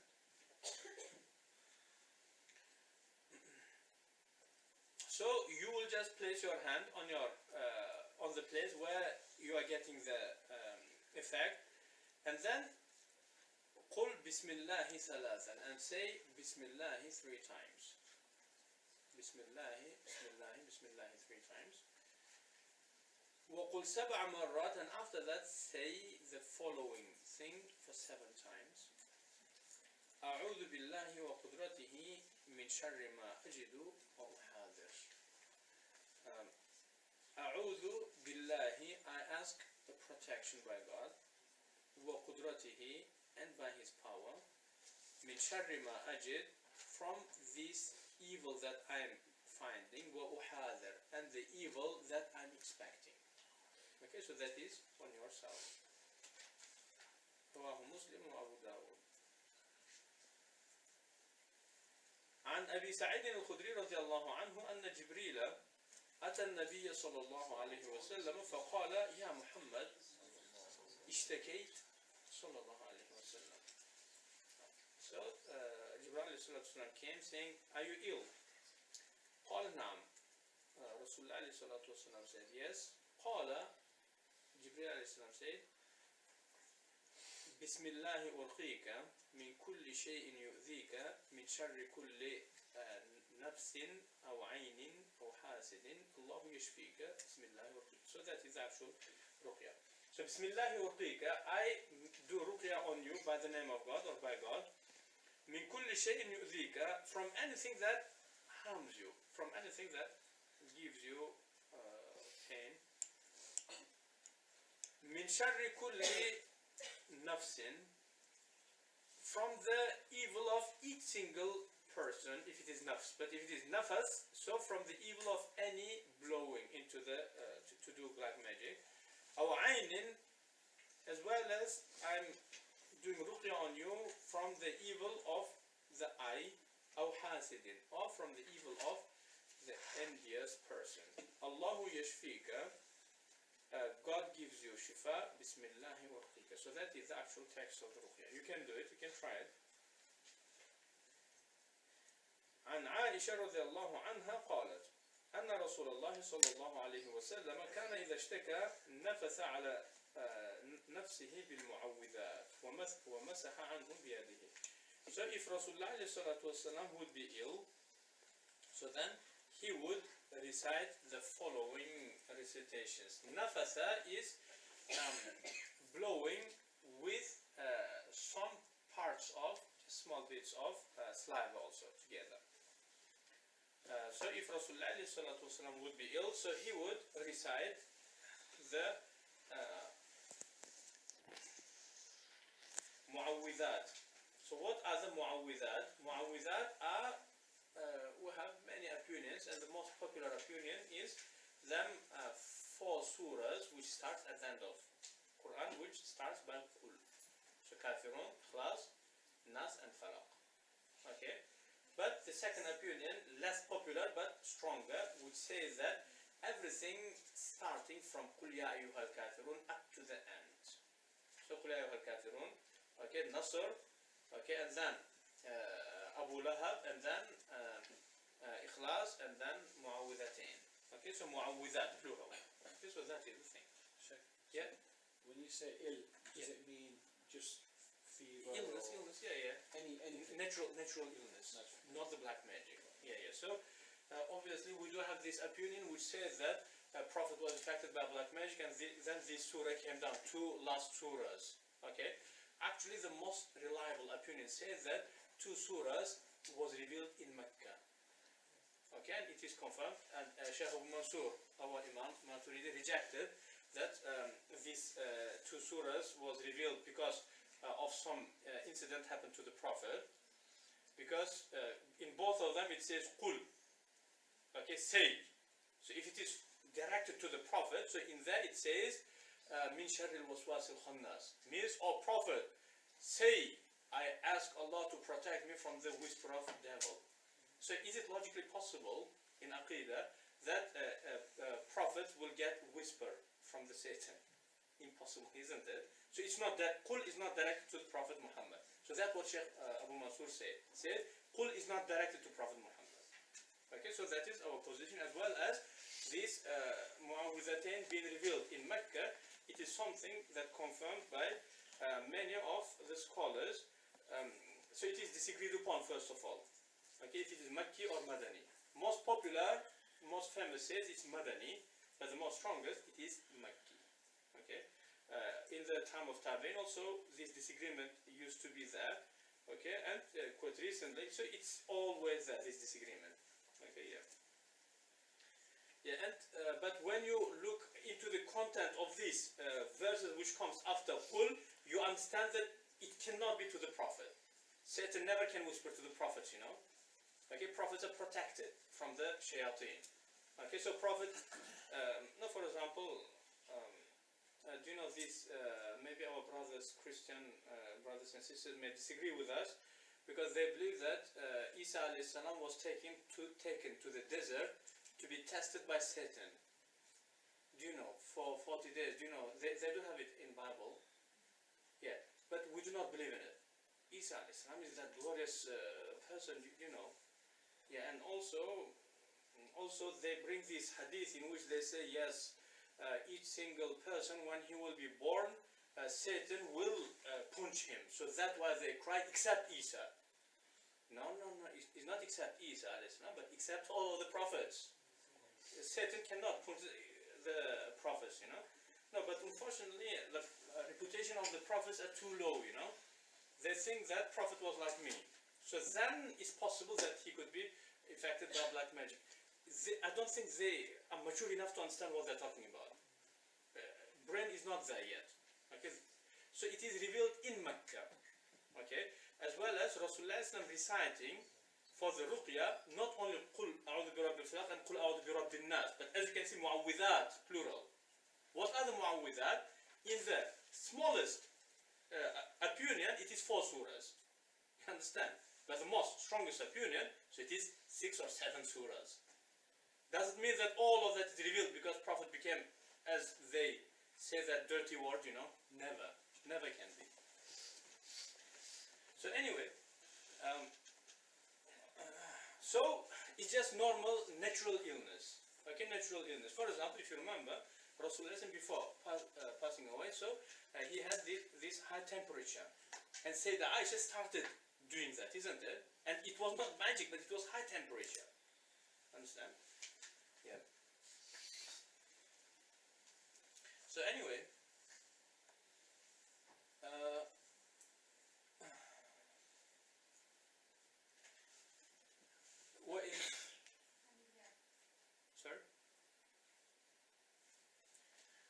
عائشة رضي الله عنها قالت أن رسول الله صلى الله عليه وسلم كان إذا اشتكى نفث على نفسه بالمعوذات. Rasulullah عليه الصلاة والسلام would do ruqyah on himself by doing a nafth. So nafath is by small bit of saliva. Okay, and just keep in your mind there are two types of ruqyahs. Okay, so if it is natural, so normally we use shin and fa, isn't it, when we do ruqyah? But if it is for spiritual healing, we use sad and fa. That is only the difference when you do ruqyah. So it's either suf or shuf. So which one of them? So we say if it is natural illness, okay, headache or cancer, may Allah forbid, so that is shin and fa. But if it is evil eye or spiritual illnesses, so then sad and fa. But when you do with nafath, so that with saliva. Okay, so you use small bit of saliva. وَمَسَحَ عَنْهُ and then Rasulullah would wipe on himself. Okay, just reciting and making ruqyah and then just wiping over his body. فَلَمَّا اشْتَكَى وَجَعَهُ الَّذِي تُوفِيَ فِيهِ. And when Prophet Muhammad became ill, that last illness in which he passed away, طفقت أنفث على نفسه بالمعوذات التي كان ينفث. So I started reciting the same mu'awwidhat. The minimum number is 4 quls, or all of them mu'awwidhat starting from kafirun up to the end. Okay, so that is 6, I think, isn't it? So I started reciting that, okay, and started doing the ruqyah. وَأَمْسَحُ بِيَدِ النَّبِي صلى الله عليه وسلم عنه. So doing that into the palms of the Prophet Muhammad and wiping over his body. So from here we understand that this concept of tabarruk, it existed actually in the time of Rasulullah. Obviously this is not very explicit, but we have so many explicit hadith. Do you know, for example, Sahaba, in the morning they would send ladies, they would send the, their kids with the container with the water in it, just leaving it on the path of Rasulullah. So after praying the Fajr, Rasulullah, when he would be returning, he would just dip his hand. So this is actually concept of tabarruk. So this is not that explicit, but that one's proper, obvious. Okay, so in here even said Aisha using the palm of Rasulullah on himself, not her palms, it is actually that same concept. Okay, so this is another thing. متفق عليه.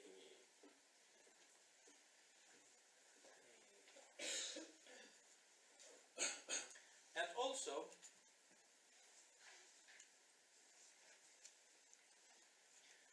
so عن ابن عباس رضي الله عنهما قال رسول الله صلى الله عليه وسلم من عاد مريضا لم يحضر أجله فقال عنده 7 مرار أسأل الله العظيم رب العرش العظيم أن يشفيك إلا عافاه الله من ذلك المرض.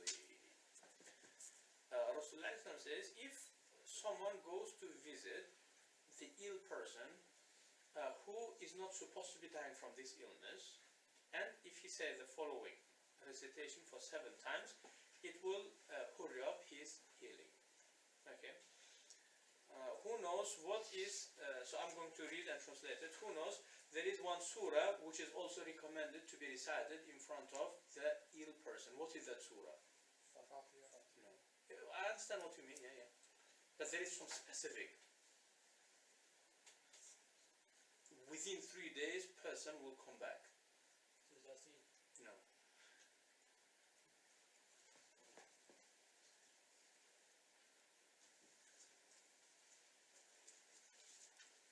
Yeah, so we can give you that.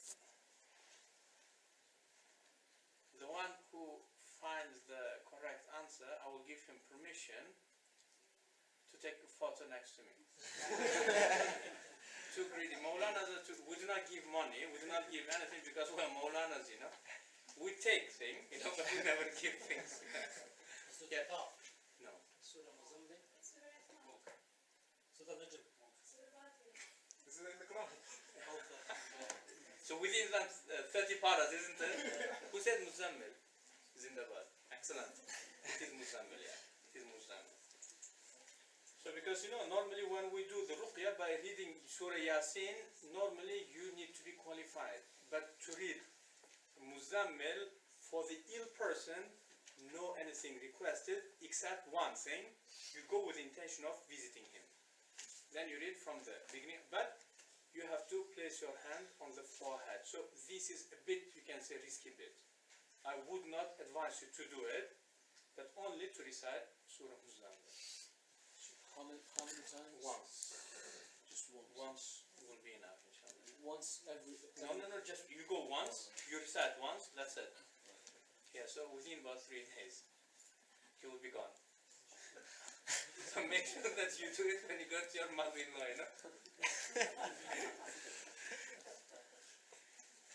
No, because didn't you guys know that when your wife goes to visit her mother, when she comes back as a tiger. So we have to equip ourselves, So this is good equipment. Yes, sir. So it works actually. It does work, yeah. Shaykh, I'm not sure if this is related, but what about behavioural problems for children? It's a good thing actually. It's in our culture, in our Asian cultures, we say that time to time a child becomes very strange. Yeah, so then we say because normally, this newborn not very far from the birth, so they will carry on seeing them creations up to a certain age, isn't it? They just pay attention if you have newborn baby. Do you have any of you guys unfortunate to have newborn baby recently? Any of you? No? Yeah, so time to time they just point on the directions, on the corners, they speak. Okay, and if they started speaking, sometimes they imitate the voice of some certain, for example, animals. For example, cuckoo. You understand? Means some bird, in the shape of the bird.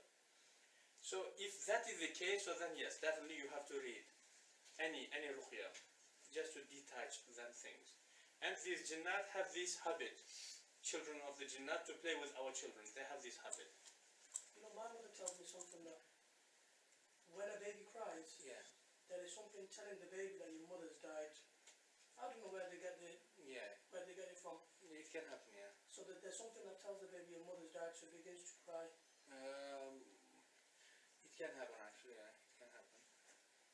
But I don't know, these Jinnat, they have this habit because they're scared of us, but they go to, our kids for them is like, pussycats. As we love to play with the pussycats, that's how they love to play with our kids. Yeah, what's the question there? Is it a certain age that they can see stuff? Or is it, So, within the first about 5-6 years, I don't know the actual about thing. five? Yeah, within that, very easily they see. They can see. Yeah. But after that, it will just lock up somehow by itself. Also, I'd like to add that this is for any person of any religion. All newborns up to the age of 1, even 2 can see, no matter what religion you are. Yeah, of course, it's regardless to your religion, yeah. Of course, it's just natural, like a human being thing, yeah. I cannot give you the actual age, but even 5-6, yes, they do see, and they can point. They can even. Sometimes they can describe it, can't they? Yeah. They can not in great big description, but they'll know what's scaring them and what's not scaring them. Yes. So I had a case in which this kid used to describe that this cuckoo came. Cuckoo. His father explained that cuckoo is rooster, but big cuckoo, and pointing on the. They used to live in the 4th floor, flat on the floor, saying comes and goes from there. In the midnight, crying, waking up, pointing on that direction. Yeah, because I know, it can be like my son often usually says, and that's happened with most of my kids. It's like a man, but he's quite weak, but he growls in the corner when they look at him. So it's a growl, like a specific growl that he does. Then after, mashallah, we put meat fire on, so, when we break something, we try to calm him down, so that. Yeah, one of my uncles died when he was quite young, about maybe 12 years old kid. Yes, it was quite long ago. So they were telling me that before the death he started seeing the same person, old man. Just he before died, just exactly in the same day. So he just said that he the same old guy came, but now today he's very big. Okay, and within about 10-15 minutes he died. It was epidemic, some type of epidemic at that time. Yeah, so it's quite strange. Yeah, so, but we shouldn't be afraid of them type of things, you know, it's just nothing. Just don't be afraid. Because as I said, we are more knowledgeable, we are much more stronger. They can fly, yes, our sparrow can fly also. Not big deal. Yeah, so just stay as brave as you are. So if so, can they actually really, you know, can they be shown to you, or can you see them if they want to? Yeah, it can happen. Yeah, some of the people even are born with that thing. Yes. Even up to the end of their life, they can carry on seeing them. Seeing, Yeah. you can actually see it, but Yeah. sometimes you can't put a finger on. Sometimes they will be in a form of light, and Yeah. sometimes they will. Yeah, but you know, for the jinnat to change their shape is very difficult, you know. Yeah. So it's not that, do you know this Aladdin thing? Yeah. Jinn of, it's not very true. So for like changing, do you know the old, for example, jinnat, so when they change their shape and appear in front of you as a person, you see just, you know, collapsing and coming back, you know, because it's very difficult. So it's like a strength, you know, making your muscle to pump up. So it's heavy, isn't it, sometimes? So it's same thing with them. It's not easy thing, as people think, you know.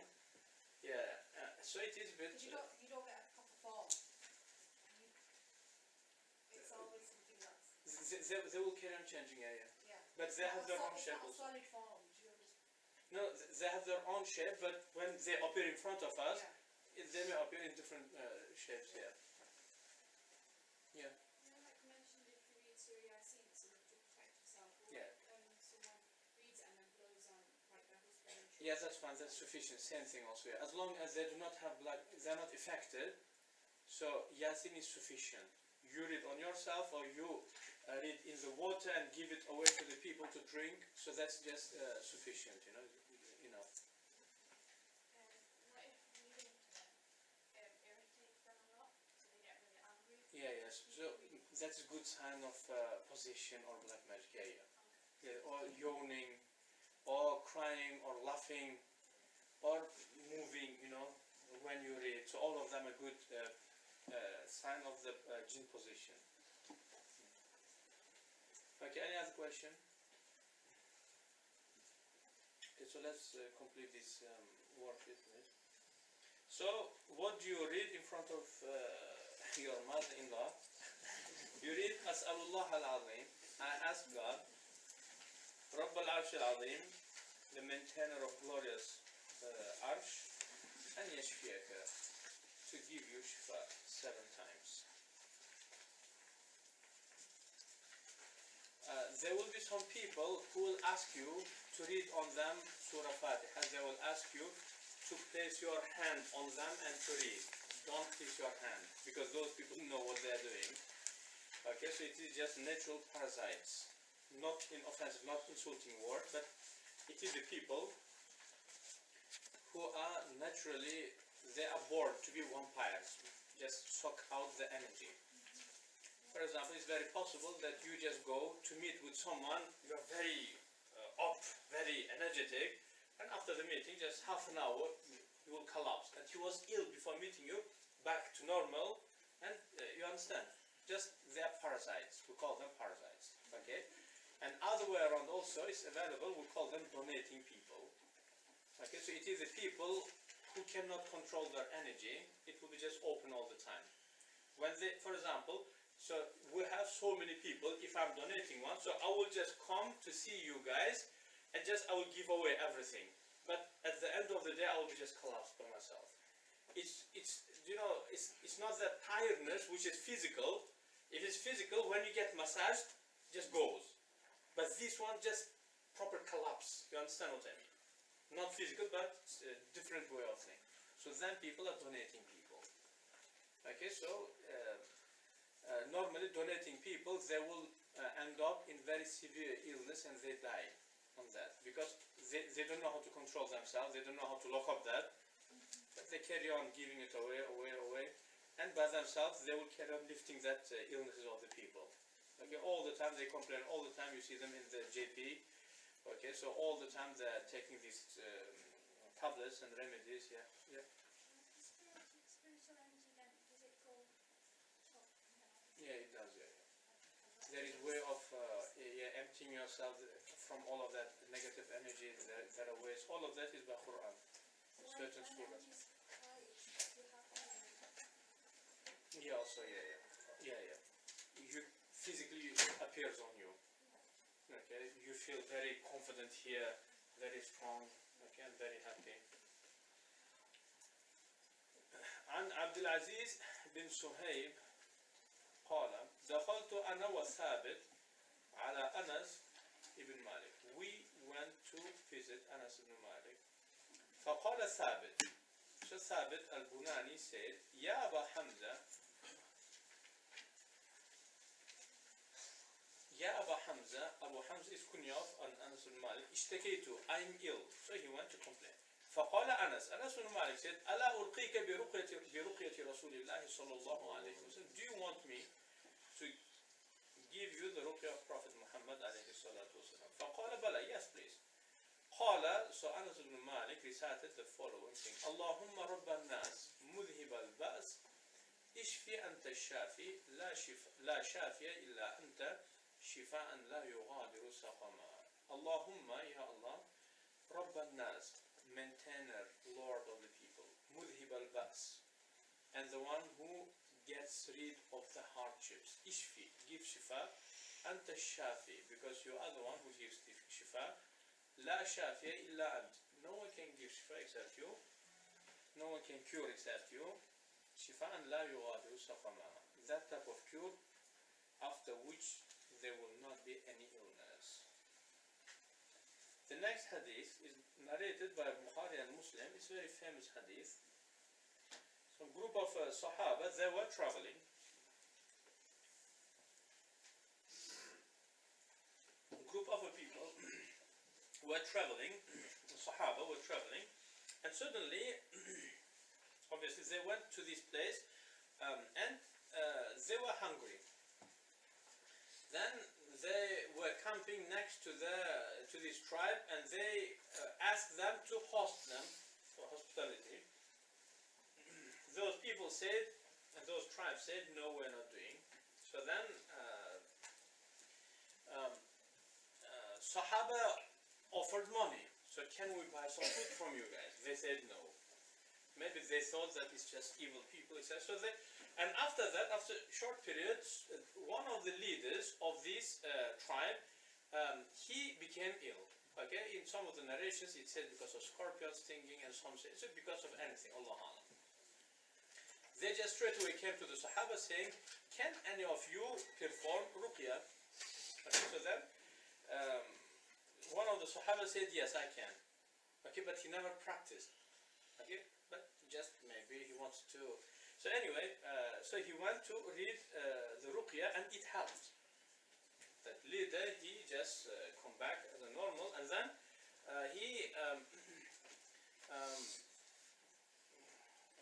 after that, they just rewarded the Sahaba. Okay, so just giving them a lot of sheep, okay, gold and etc. So then Sahaba said, we cannot take it, we cannot use it until we ask the Prophet ﷺ.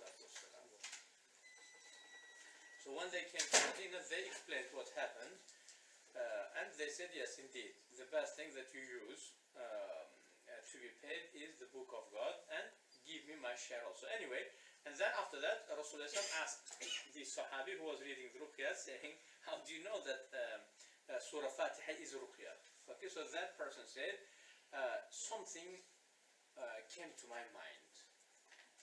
Something, when I went there, it was thrown to my mind. Okay, so it is just amazing, we can say, a lesson. When you go to the patient, the first thing comes to your mind, read that recitation. Okay, once it was with this lady who was possessed, and the first thing which came to the mind, it was Surah Zalzala, and it did actually work. Okay, so as we said, angels whispering to you. Okay, so that was the case. So from here we get several important things. One of them is not each single ayah is Ruqyah. Because Prophet Muhammad asked, how do you know that Fatiha is Ruqyah? Not the rest of the Quran. Okay, that's one thing. The second thing is, some of the Ruqyahs could be performed even without ijazah. Okay, but very strong ones, we need ijazah for that. But some of them does not need ijazah, and Surah Fatiha is one of them. Okay, but we yet have this ijazah even for Surah Fatiha, and that is for different reasons, for other reasons, not specifically for this. But they have some other, you can see, ways of using Surah Fatiha also. So they do the ijazah for that thing.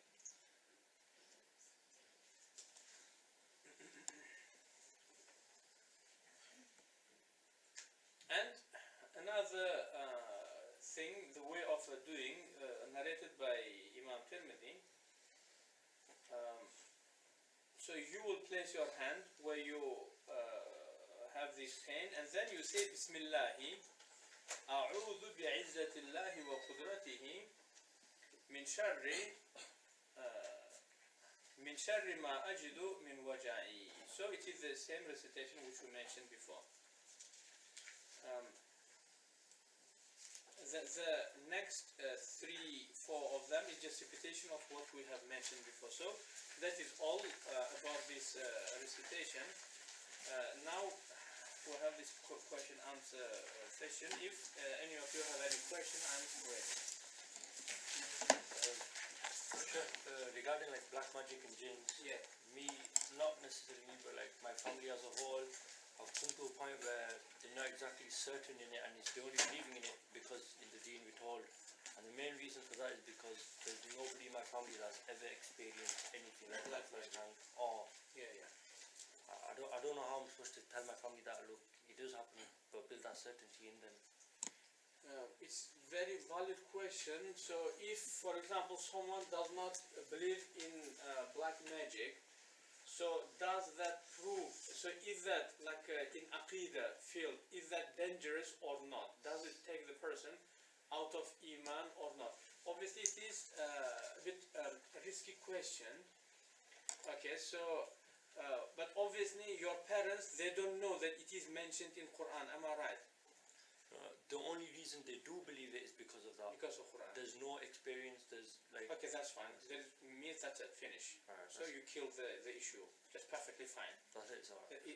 Just ignore it. Right. Good one, yeah, just ignore it, yes. Good one. How would you explain to a family who basically believes every single illness a Pir Sahib can cure with going to a Pir Sahib or something like that? It's a good one, actually. No, because you know, like especially like you always say in the Pakistani tradition, it's always like that. Yeah, yeah. But you know, then sometimes you but, just... Yeah, I understand it is a bit like strange. Yeah.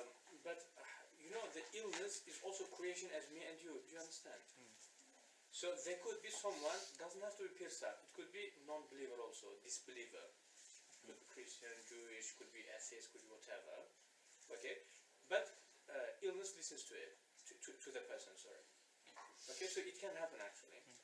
Yeah.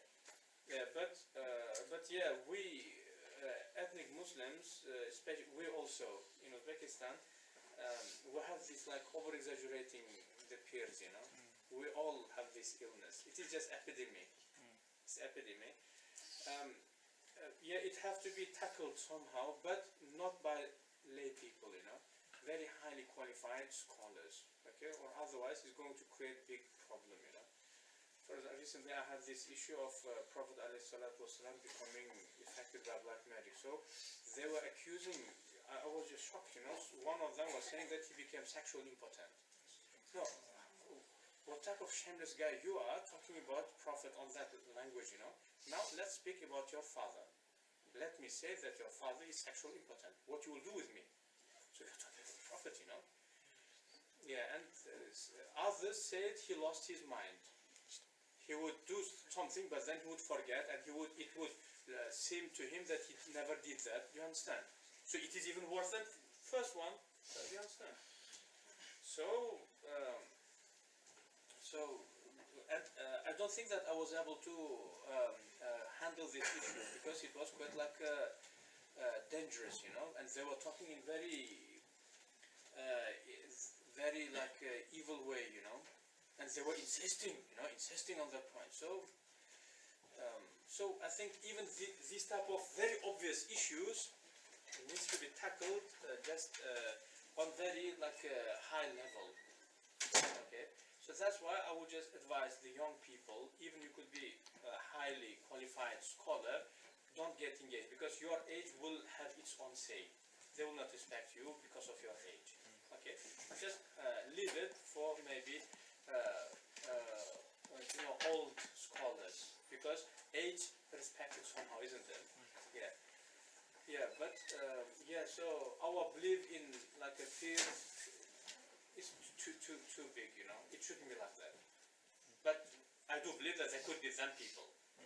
But we Muslims will over exaggerate the level of our people. Yeah. Shaykh, what about the wearing of an amulet? Wearing of a taweez, you see people with zamzam water around their neck. Yeah, yeah. So that's perfectly fine. Because we have two opinions. In one, it says Ibrahim Nakhai, some of the Tabi'in says it's prohibited, but he does not say shirk. Prohibited means not permissible, but not because of shirk. Second side, we have Sahaba, Sayyida Aisha, okay, and Abdullah ibn Amr ibn al-As, Abu Huraira, as well as Tabi'in, Sa'id ibn al-Musayyab. For me, Sa'id ibn al-Musayyab is the end of the case, in terms of not being shirk, because he used to order his family members as well as his students to do this ta'weez. Okay, but ta'weez, it shouldn't be some shirky words in there. You know, Mutaytarun and all of them names which I mentioned, not seeking protection by their name, but it should be, for example, Ayatul Kursi or one of the names of God. Do you understand? What's the reference with? Because I've been given a taweez and I opened it, Yeah, yeah. and it had just always agreed with numbers on it. So what's Okay, the reference with numbers? Yeah, yeah. Normally, I wouldn't advise you to take it because this numerology is quite like a strange thing. Okay, sometimes it could be genuine by converting some of the valid, like permissible things into the numbers. Okay, but sometimes it could be again evil things. I say just stay away from it. Okay, but if it is Ayatul Kursi, Surah Fatiha, okay, written on, for example, paper, and you just keep it with you. Obviously, there is no any person who believes that paper can save, isn't it? But only we use the word of God as, you can say, tabarruk, isn't it? There is nothing wrong with it whatsoever. Okay, but the prohibited tamima, which is mentioned in the Sunan Abi Dawud, if I'm not mistaken, in which Rasulullah says, Man allaqa talimatan fala atamma Allahu lah. So anyone who keeps tamima, they used to keep tamima, something to do with like this ta'weez, so may Allah not help him.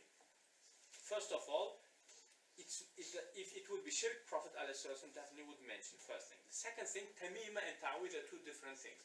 Tamima is, do you know the shirky things that they used to do in the time of Jahiliyyah? But ta'weez is slightly different. Okay? Abdullah ibn Amr ibn al-As, he learned some recitation from Prophet Muhammad, some Ruqyah. And he used to write that on the paper and give it to his sons to hand. Do you understand? Okay, so, and we, Ahl Sunnah, we believe that Sahaba do not commit kufr and shirk, isn't it? Okay, so, as you can see, it is that. But we have another side of the case, which is Ibrahim Nakhai, one of the Tabi'in, and a few other Tabi'in and scholars. So that is the case. That is the main case. So, but from our own side, I say it should be permissible. It's not that you can say shirk or kufr or etc.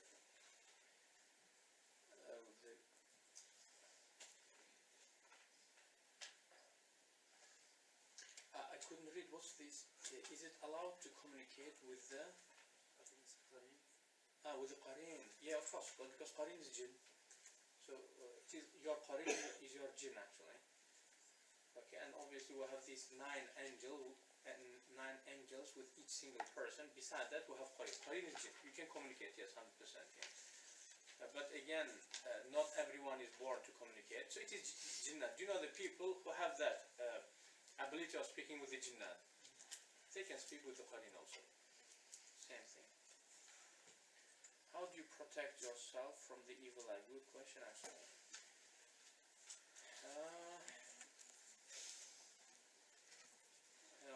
Protection from the evil eye. If you know when exactly you are going to be beaten by evil eye, exactly in that time, you just read the last two ayat of Surah Al-Qalam. وَإِنْ يَكَادُ الَّذِينَ كَفَرُوا لَيُزْلِقُونَكَ بِأَبْصَارِهِمْ لَمَّا سَمِعُوا الذِّكْرَ وَيَقُولُونَ إِنَّهُ لَمَجْنُونٌ وَإِنْ هُوَ إِلَّا ذِكْرٌ لِلْعَالَمِينَ. The last two ayat of Surah Al-Qalam. Noon wal-Qalam wa ma. Do you know this Surah Tabarak? After that there is this Surah Mulk, Surah Noon, Surah Al-Qalam. But normally, if you get, for example, the person who affects on you by black magic, you know the water, for example, he drinks, and the leftover, so if you take shower, it just goes straight away. So that's what they do. Okay, so if someone is claiming they are possessed by Muslim Jinn, this, of course, yeah, why not? Muslim Jinn, non-Muslim Jinn, they can do it, yeah. If so, should it be dealt with, or should they remain as they are? Possession is not good thing, you know, regardless if you're possessed by good jinn or bad jinn, Muslim jinn, non-Muslim, just regardless, it's not good.